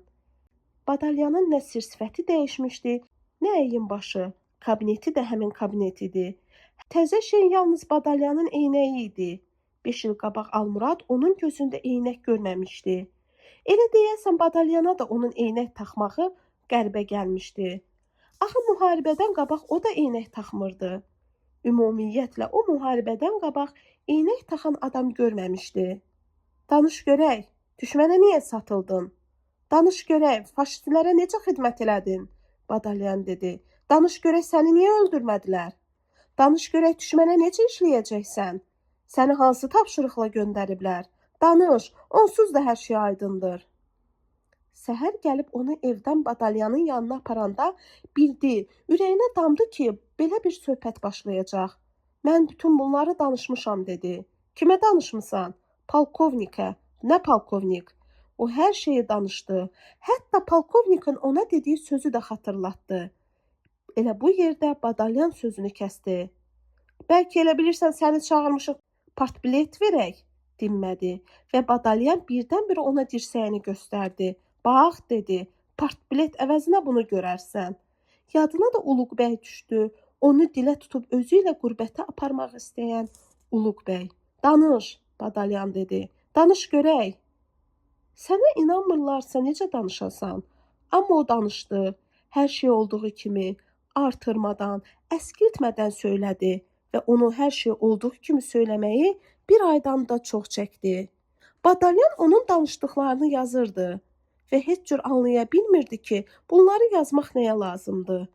Demək olar ki, bir ay salamsız, kəlamsız bu kabinetdə görüşdülər və hər dəfə də xudafizləşmədən ayrıldılar. Düz bir ay Badalyan tapançasını çıxarıb ona göstərdi. Düz bir ay Badalyan soruşdu ki, səni hansı tapşırıqla göndəriblər? Və axırı, deyəsən, o özü də bu sorğu-sualdan bezdi və ona bildirdi ki, kənddən çıxmağa ixtiyarı yoxdur. Uşaqlarının üzünə baxa bilmirdi. Ac idilər, onları doyurmaq lazımdı. Gümanı Sonanın keçən ildən qurutduğu bir çuval əriyə gəlirdi. O əriyi aparıb dağ kəndlərində arpaya dəyişə bilərdi. Amma o kəndlərə necə gedəydi? Bu sərhəd kəndlərində addımbaşı sənəd istəyirdilər. O gecə isə Yunisdə, Oruc da acından ağlaşmağa başladılar və o gecə o öz-özünə pıçıldadı ki, məni niyə öldürmədin ay Allah? Niyə məni gətirib bu günləri də göstərdin? O əskərlikdə də, əsirlikdə də acılıq çəkmişdi. Amma əsl acılığı o günlər çəkdi. O günlər ki, ac uşaqların iri gözləri üzünə dikilmişdi. Hara gedirsən gecənin bu vaxtı Sona soruşdu. Gedim görüm nə tapıram dedi. Əslində başını götürüb evdən qaçırdı ki, bu uşaqların üzünə baxmasın. Gecənin o vaxtı nə tapa bilərdi ki? Yorğundu. Badalyanın növbəti qəbulundan təzə qayıtmışdı. Amma Sonanın etirazına baxmayaraq evdən çıxdı. Gecə yarıdan keçəndən sonra qonşu kənddə döydüyü qapını bir erməni açdı. Kim bilir, bu qapını döymək ona nəyin bahasına başa gəlmişdi. Pura purdu. İçəridən çörək qoxusu gəlirdi. Çörəkçiyə nə deyəcəyini qabaqcadan götür-qoy eləmişdi. Amma onun yuxulu gözlərinə baxanda özünü itirdi. Sən məni tanıyırsan? Soruşdu. Deyəsən yuxudan kal durmuş ermənini bu sual tamam ayıltdı və o hiss elədi ki, Almuradın üzünə yox, geyim keciminə baxır. Hələ əskər paltarını soyunmamışdı. Əslinə qalsa əskər paltarını dəyişmək istəyirdi. Amma geyinməyə nəyi vardı ki? Yox dedi, tanımıram. Heç mən də səni tanımıram dedi. Sonra ona nə dediyi, necə dediyi yadında deyil. Amma o yadındadır ki, erməni başını bulaya-bulaya gülümsündü. Yarım saat gözləyə bilərik, soruşdu. Gözləyirdi. Amma inanmırdı ki, bu erməni ona bir buxanka çörək verəcək. Çörəyi qoltuğuna vurub qaydırdı. Yadına da düşmürdü ki, səhərdən bəri dilinə sudan başqa heç nə dəyməyib. Gecə yarı sona uşaqları da yuxudan ayıltdı. O yuxulu-yuxulu bu çörəyi gözlərinə təpən Oruca, Yunisə baxırdı və düşünürdü ki, bəs sabah nə eləyəcək? Axı o bir daha həmin purun qapısını döyə bilməzdi. Yunis nələr çəkməmişdi bu dünyada, nələr görməmişdi. Bu da axırı. Dünən vəkil, mən bu işin axırını görmürəm Almurad dedi. Bir şey fikirləş. Nə qədər fikirləşmək olar axı? Heç zaman özünü bu qədər gücsüz, köməksiz hiss etməmişdi. Müharibədən bir ana dərisinin içində qaydanda da. Bəlkə də qatar stansiyalarda çox ləngiməsəydi, Almurad kəndə erkən çatardı. Amma indi gecə yarıdan keçmişdi. Sil qaranlıqdı. 5 addım aralığını görmək mümkün değildi. Amma tanış yolu, tanış cığırı tez tapdı. Nə sən deyən yükü vardı, nə də yeyin yeriyirdi. Amma onu tər də basmışdı. Bu da çal çəpəri, bu da ev eşiyi. İynənin ulduzu qədər də işığı gəlməyən bu doğma ocaqda birdən-birə güclən düşdü. Ayaqları titrədi. Doğrudanmı bu doğma ocaqda kimsə qalmamışdı? Əlini kərpic barıya sürtdü. Barının bitirdiyi ot barmaqlarını oxşadı. Doqqazın qapısını aralayanda gümüşlə üz-üzə gəldi. Bu itin gözlərinin parıltısını da bu illər soldurmuşdu. Doğrudanmı bu həmin itdi? Həmin gümüşdü. Doğrudanmı bu it də bu həqiqətə inanmırdı? İtin sanki bir dili çatmırdı soruşa ki, bu vaxtacan hardaydın? Axır ki görüşdük. Yalnız bu sözdən sonra it də elə bir tamam inandı ki, bu yuxu deyil. Yan yörəsinə göz gəzdirə-gəzdirə doqqazdan içəri adladı. Qəribə idi. Sonu onu elə qarşıladı ki, sanki 5 il qabaq yox, 1 saat öncə ayrılmışdılar. Sənsən, mənəm Sona. Sona əl havasına çırağı pəncərənin qabağından götürdü. Silkələdi. Plitəni qaldırıb kibriti çəkdi və o bu kibritin işığında yan-yana yatmış oğlan uşaqlarının üzünü gördü. Çıraq isə yanmadı. Daha ona çırağın yanması lazım değildi. İlahi, çox şükür dedi. Çox şükür. Sona, neftimiz qutarıb dedi. O bir də dilləndi. İlahi, çox şükür. Çırağı da yanmayan bir ocaqda necə soruşsun ki, nə var, nə yox. Acsan yəqin. Həqiqətən də ac idi. Səhərdən dilinə bir soyutma kartofdan savayı heç nə dəyməmişdi. Amma çırağı da yanmayan bu evdə necə desin ki, acam. Sona hardansa bir baş qarğıdalı tapıb gətirdi. Dənəliyim, dənələ dedi. O şübhə eləmirdi ki, bu bir baş qarğıdalını da Sona dar gün üçün saxlayıbmış. Sona sacın altını küllüyürdü ki, nədir, bir baş qarğıdalını dənəliyib qovuracaqdı. İlahi, çox şükür, bu günə də çox şükür. Gümüşün də gözləri ocağa, ocağın üstə qoyulmuş saca zillənmişdi.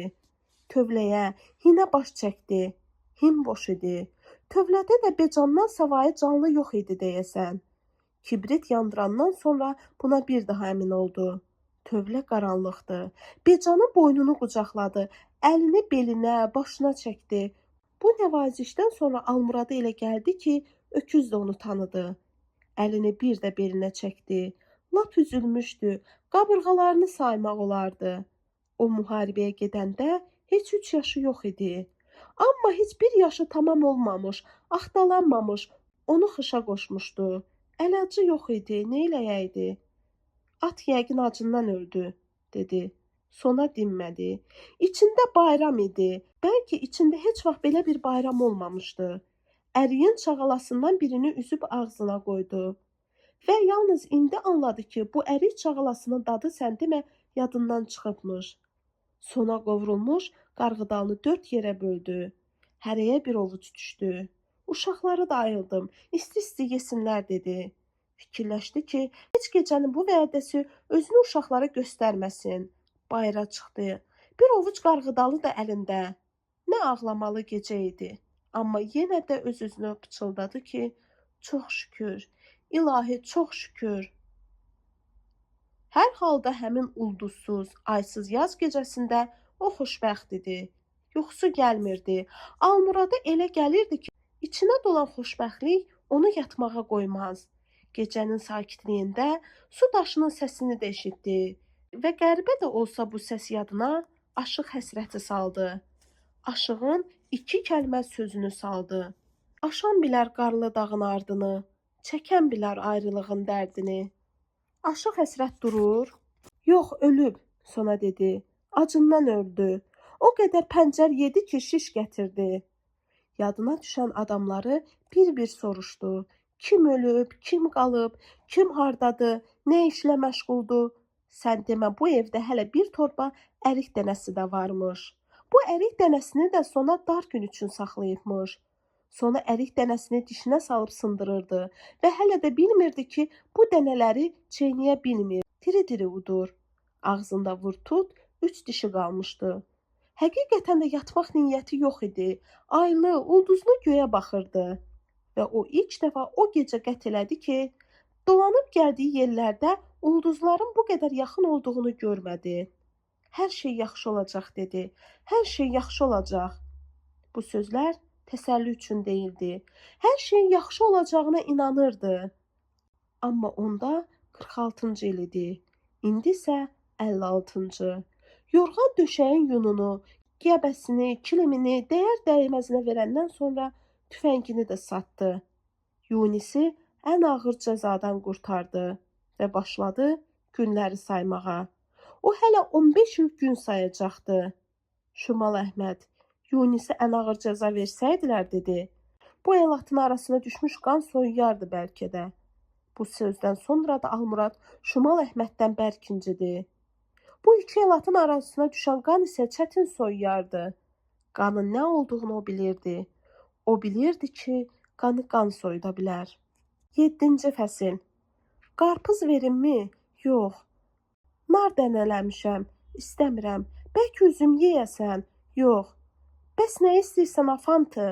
Bu sualdan sonra 40 dərəcə qızdırmanın içində yanan Fantinanın qəfildən verdiyi cavab onu heyrətə gətirdi.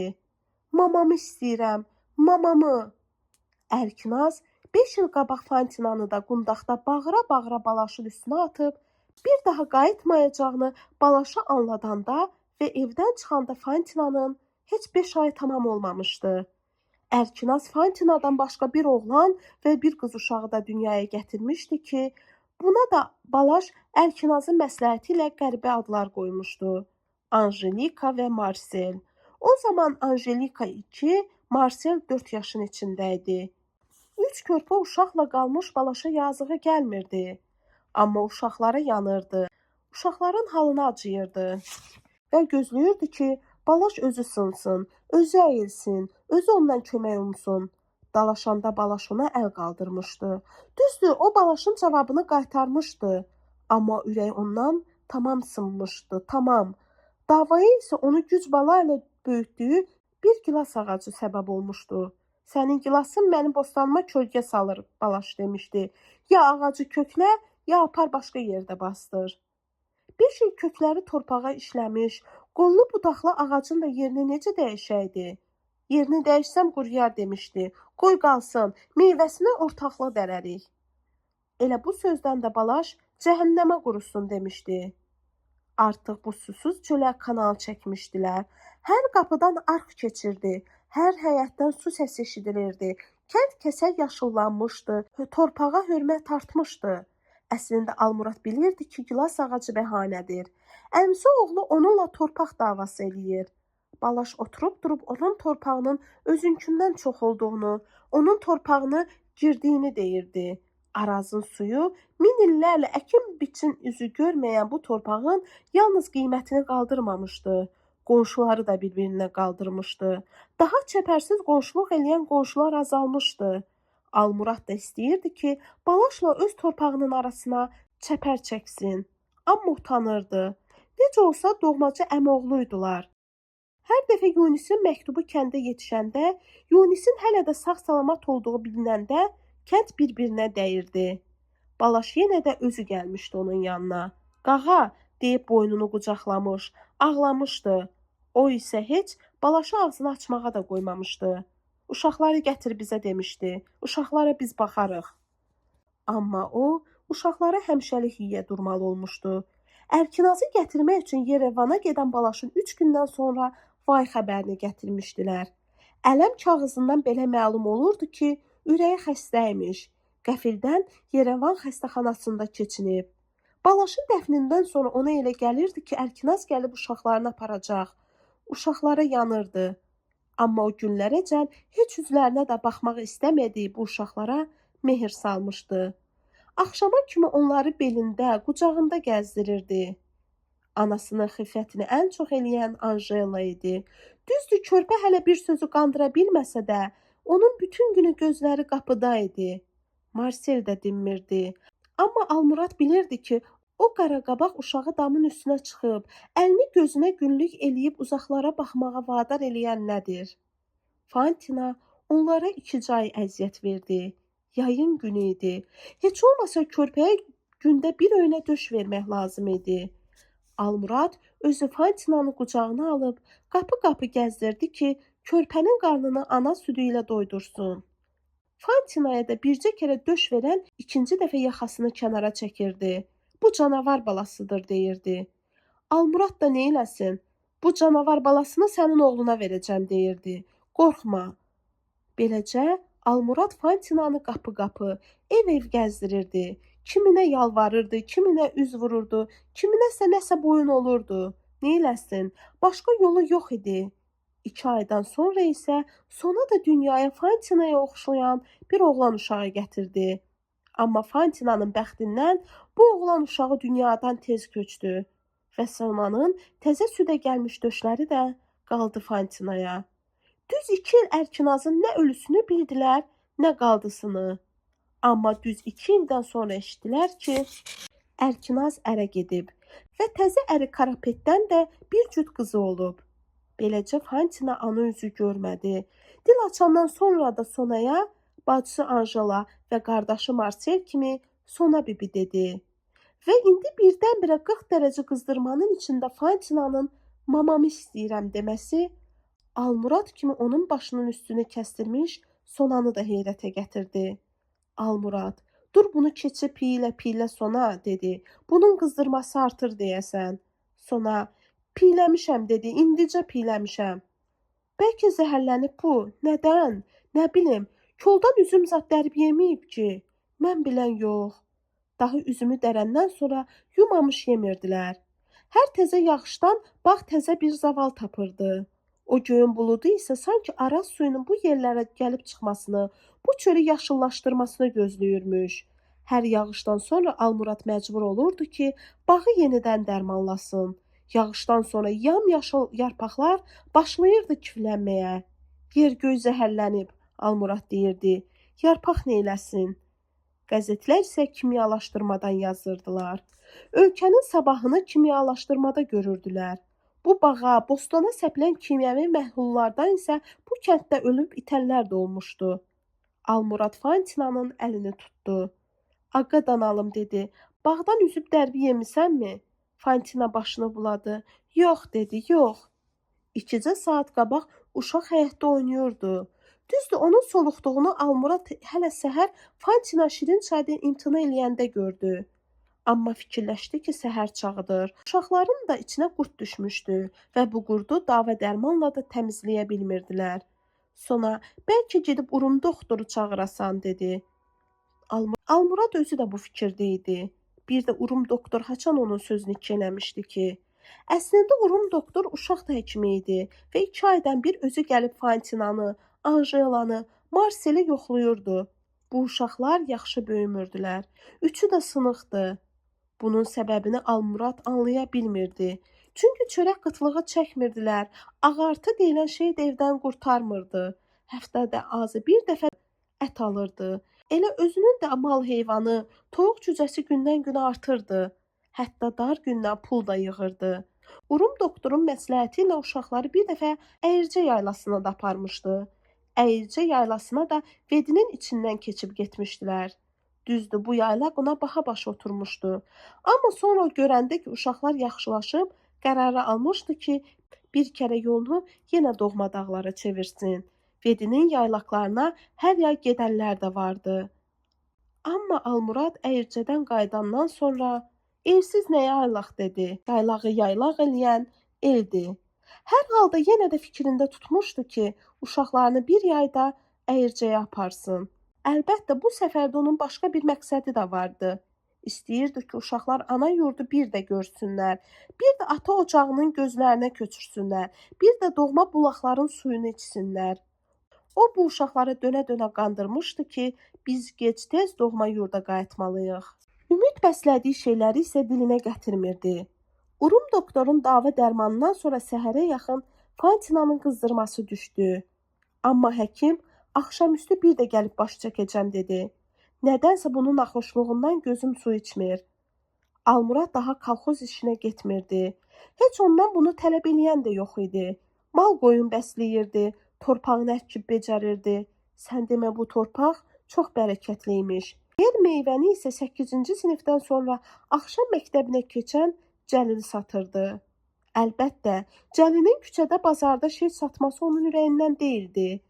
Amma başqa yol da yox idi. Bakıdan Yerevana, Yerevandan Bakıya sərnişin qatarının ikisi də bizim stansiyadan axşamdan xeyli ötəndən sonra keçirdi. Hər axşam işdən qayıdan atam özünə də yük tuturdu, mənə də. Artıq mən 4-cü sinifdə oxuyurdum və bir cüt qarpızı belimə alıb stansiyaya apara bilirdim. Ən ağırı da o idi ki, bəzən bu qarpızları belimdəcə qaytarıb gətirməli olurdum. Düzdür, artıq atam kimi mən də öz malımı tərifləməyi, vaqondan düşmüş müştərini çağırmağı, onu dilə tutmağı, qiyməti ustalıqla aşağı salmağı bacarırdım. Amma stansiyaya poyez ayağına qarpız yemiş çıxaran tək biz deyildik ki. Hamı istəyirdi ki, qarpız yemişi pula çevirsin. Hər halda qarpız yemiş almaq üçün vaqondan düşən müştərilər atamdan çox mənə yanaşırdılar. Görünür, bunun da nəsə bir səbəbi varmış. Ya müştərilərin mənə yazığı gəlirdi, ya da kim bilir atam demişkən, üzümdə şeytan tükü varmış. Bəlkə elə bu şeytan tükü də çox erkən yaşımdan mənim taleyimi alverlə bağladı. 6-cı sinifə keçəndən sonra mən daha müştərini yerdə gözləmirdim. Özüm vaqona qalxırdım. Müştərini vaqonda tapırdım və qatar fit verənəcən, tərpənənəcən vaqondan düşmürdüm. Bir kərə isə iş elə gətirdi ki, vaqondan düşə bilmədim. Növbəti stansiyada vaqondan enməyə məcbur olanda gecə saat 2 idi. Bilmirdim hara gedim, nə eləyim. Sərhədçilər sənədləri qaydasında olmayanları tutub harasa aparırdılar. Məni isə elə bir heç görmürdülər. Axırda yanaşıb sərhədçilərdən birinə dedim ki, "У меня тоже документ нет." Gülümsündü, amma heç nə demədi. Mən isə səhərəcən o tanımadığım stansiyada qaldım. Yaxşı ki, çiynimdə vaqona qaldırdığım kisəni boşaltmışdım. Yüküm yox idi. Kisəni özümə başaltı eləyib, stansiyanın malikanəsinin qabağındakı dəmir skamyanın üstünə uzandım. Gecənin hansı vəndəsindəsə gözümü açdım ki, tək deyiləm. Böyrümdə bir it küçüyü də uzanıb. Elə bir burada şöngüyübmüş ki, keşiyimi çəksin. Amma gözümü açıb dikələn kimi durub qaçdı. Aleksandrovkaya qayıtmaq üçün bir yük qatarının axırıncı vaqonuna mindim və qərarı aldım ki, qatarı bizim stansiyada əylənməsə, özümü yerə tulluyum. Stansiyada yük qatarlarının çoxusu əylənmədən keçirdi. Aleksandrovkanın işıqlarını görəndə məni qəribə bir qəhər boğdu. Bu qəhər içində də stansiyanın girəcəyindəki semaforun qırmızı işığını gördüm. Sonralar isə mən qəsdən vaqonda yubanırdım ki, qatar tərpənsin və mən növbəti stansiyayacan rahatca alverim eləyim. Daha nə o yad stansiyalarda gecələməkdən qorxurdum, nə yük qatarları ilə geri qayıtmaqdan. Hətta bizim stansiyada dayanmadan keçən yük qatarlarından sıçrayıb düşməyin qaydasını da öyrənmişdim. Qatarlarda alver eləmək bir də ona görə mənə xoş idi ki, məni nə sinif yoldaşlarım görürdü, nə müəllimlərim, nə də İlona. Üstəlik də daha stansiya bazarlarında alver eləmək məni darıxdırırdı. Satanlar eyni, müştərilər eyni, gəlib gedənlər eyni. Vaqonlarda isə yeni üzlər görürdüm, yeni sözlər eşidirdim. Bakıdan Yerevana, Yerevandan Bakıya gedən gözəl-gözəl qızlara tamaşa eləyirdim. Və daha bələdçilərlə də ülfət bağladığım bu vaqonlarda nə məni müəllimlər görürdü, nə sinif yoldaşlarım, nə də İlona. Bir il sonra Aleksandrovkadan axırıncı Latış ailəsi də köçdü. Bəlkə bu ailə Aleksandrovkada qalacaqdı. Amma Rudolf Karloviçin qəfil ölümündən sonra İlonanın anası Landa xala biz də köçməliyik dedi. Daha köçməliyik. Onları stansiyada yola salmağa gələnlərdən biri də mən idim. İlonanın göm-göy, iri gözləri üzümdə qalmışdı. Nə mən dinirdim, nə o. Qatar tərpənəndə isə o ağladı, için-için ağladı və mən sonra uzun illər ondan məktub gözlədim. Uzun illər. Xristian məhəlləsinin görkəmi çox tez dəyişdi. Hətta buradakı akasiya ağacları, yasəmən və itburnu kolları da qurudu. Elə bil bu ağaclar, bu kollar o məhəllədə o rusların, latışların xatirinə qol budaq atıbmış və o rusların, latışların xiffətindən də solub söndülər. Sarıtəpədəki qəbirstanlıq olmasaydı, oranın qəbirstanlıq olduğunu bildirən xaç şəkilli dəmir payalar görünməsəydi, kənardan gələn ağlına da gətirməzdi ki, bu yerdə xristianlar yaşayıb. Stansiyadan hər gün yenə də 2 sərnişin qatarı keçirdi. Mən bu qatarların ikisinə də özümü çatdırırdım. Özümdə satmağa bir şey olmayanda qonşulardan mal alırdım. Bəzən bu cür mal alıb satmaq mənə xeyir gətirməsə də, üst-üstə qoyanda görürdüm ki, yenə də qazanıram. Qonşulardan mal alıb satdığımı atam sonradan bildi. Əsəbləşdi, amma çox bərkinə getmədi. Evin pul gətirəni mən idim. 8-ci sinifə onsuz da könülsüz getmişdim. 6 saat parta arxasında oturmaq məni bezdirirdi, usandırırdı. Gözüm müəllimlərin gözündə olsa da, onların nə danışdığını bilmirdim. Fikirləşirdim ki, axşam poyez ayağına nə aparım? Məktəbin satirik divar qəzetində karikaturamı və bu divar qəzetinin başına yığılmış uşaqları görəndə isə kövrəldim. Karikatura elə həqiqətən də mənə oxşuyurdu. Amma nə vaqonu vaqona oxşada bilmişdilər, nə qucağımdakı qarpızı qarpıza. Hər halda mən o divar qəzetinə çox tamaşa eləmədim. Qəzeti divardan qoparıb qaçdım. Arxamca düşən nümunəvi şagirdlər isə mənə çata bilmədilər və mən bir daha sinif yoldaşlarımla bir sinifdə oturmadım. O günlərin birində ilk dəfə şeir yazdım. Amma məktəb haqqında yox, İlona barəsində. Atam isə yenidən Elatı doğma yurda köçürmək həvəsinə düşmüşdü. Amma cəmaatın hamısını razı sala bilmirdi. Bəlkə də bunun bir səbəbi var idi ki, iki Elatın arasına düşmüş qan soyumuşdu. Bu illər ərzində cəmaatın gözlədiyi hadisə baş verməmişdi. Daha mən özüm də axşamlar evə gec qayıdanda atamın dağılmağını eşitmirdim. Aleksandrovkada bizim Elatın cəmaatı onsuz da ildən ilə azalırdı. Elə il olmurdu ki, Bakıya köçən olmasın. Atam isə bu Elat beləcə dağılacaq deyirdi.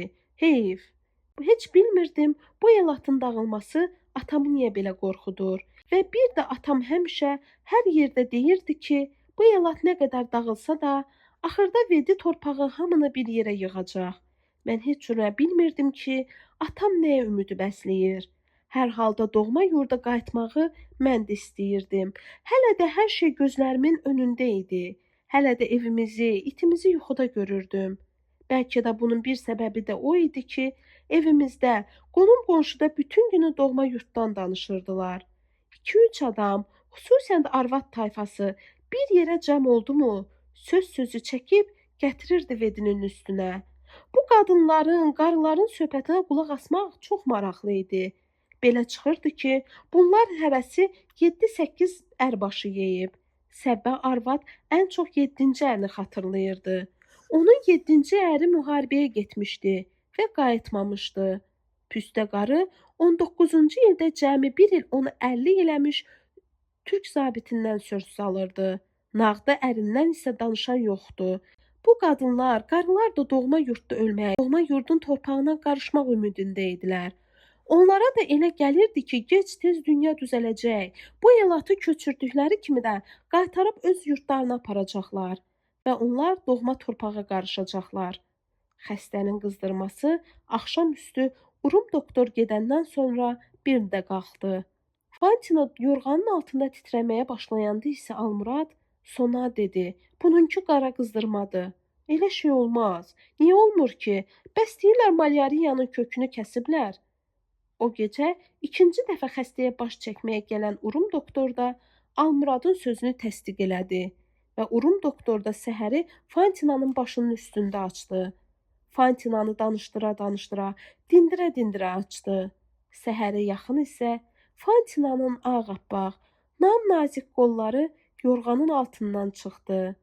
Elə bil o qolları ilə uçmağa hazırlaşırdı.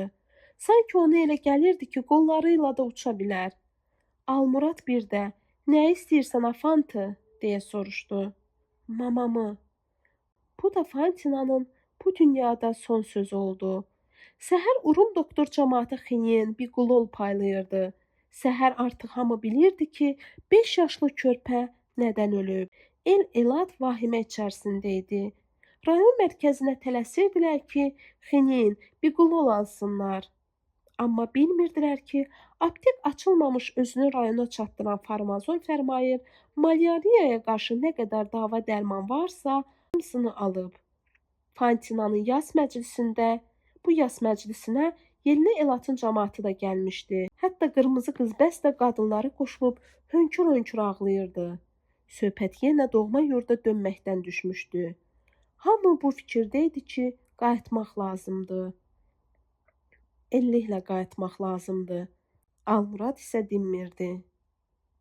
1989-cu ilin fevral günündə Almurad Yerevandan Bakıya gedən sərnişin qatarına minmişdi ki, Bakıda kök salan övladlarına, Cəlilə, Gülsümə, Anjelaya, Marselə baş çəksin. Marsel gedib yer alanda anası Ərkinazı da tapmışdı. Məktublaşırdılar. O daha tənha idi, tək idi. Anjelanın da elçisi şəhərdən gəlmişdi. Qulaqları səsdən qalsa da, gözləri işıqdan düşməmişdi hələ. Onun özünə yer elədiyi vaqonda 40-a yaxın qafanlı gedirdi. Ayağı yalın, başı açıq. Qadınların çoxusu da bir tiyə donda. Körpələrə baxanda adamın ürəyinin yağı əriyirdi. Bu işin təfsilatından hali olandan sonra Almurad əllərini dizinə çırpdı. Bunun bir hoqqası çıxacaq dedi. Allah uzaq eləsin. Allah baisin evin yıxsın. Qatar isə nədənsə çox ağır-ağır gedirdi. Elə bir teplovoz bu qatarın yükünü çəkə bilmirdi və kimsə uzaqda şeir oxuyurdu. Zülmün topu var, gülləsi var, qələsi varsa son.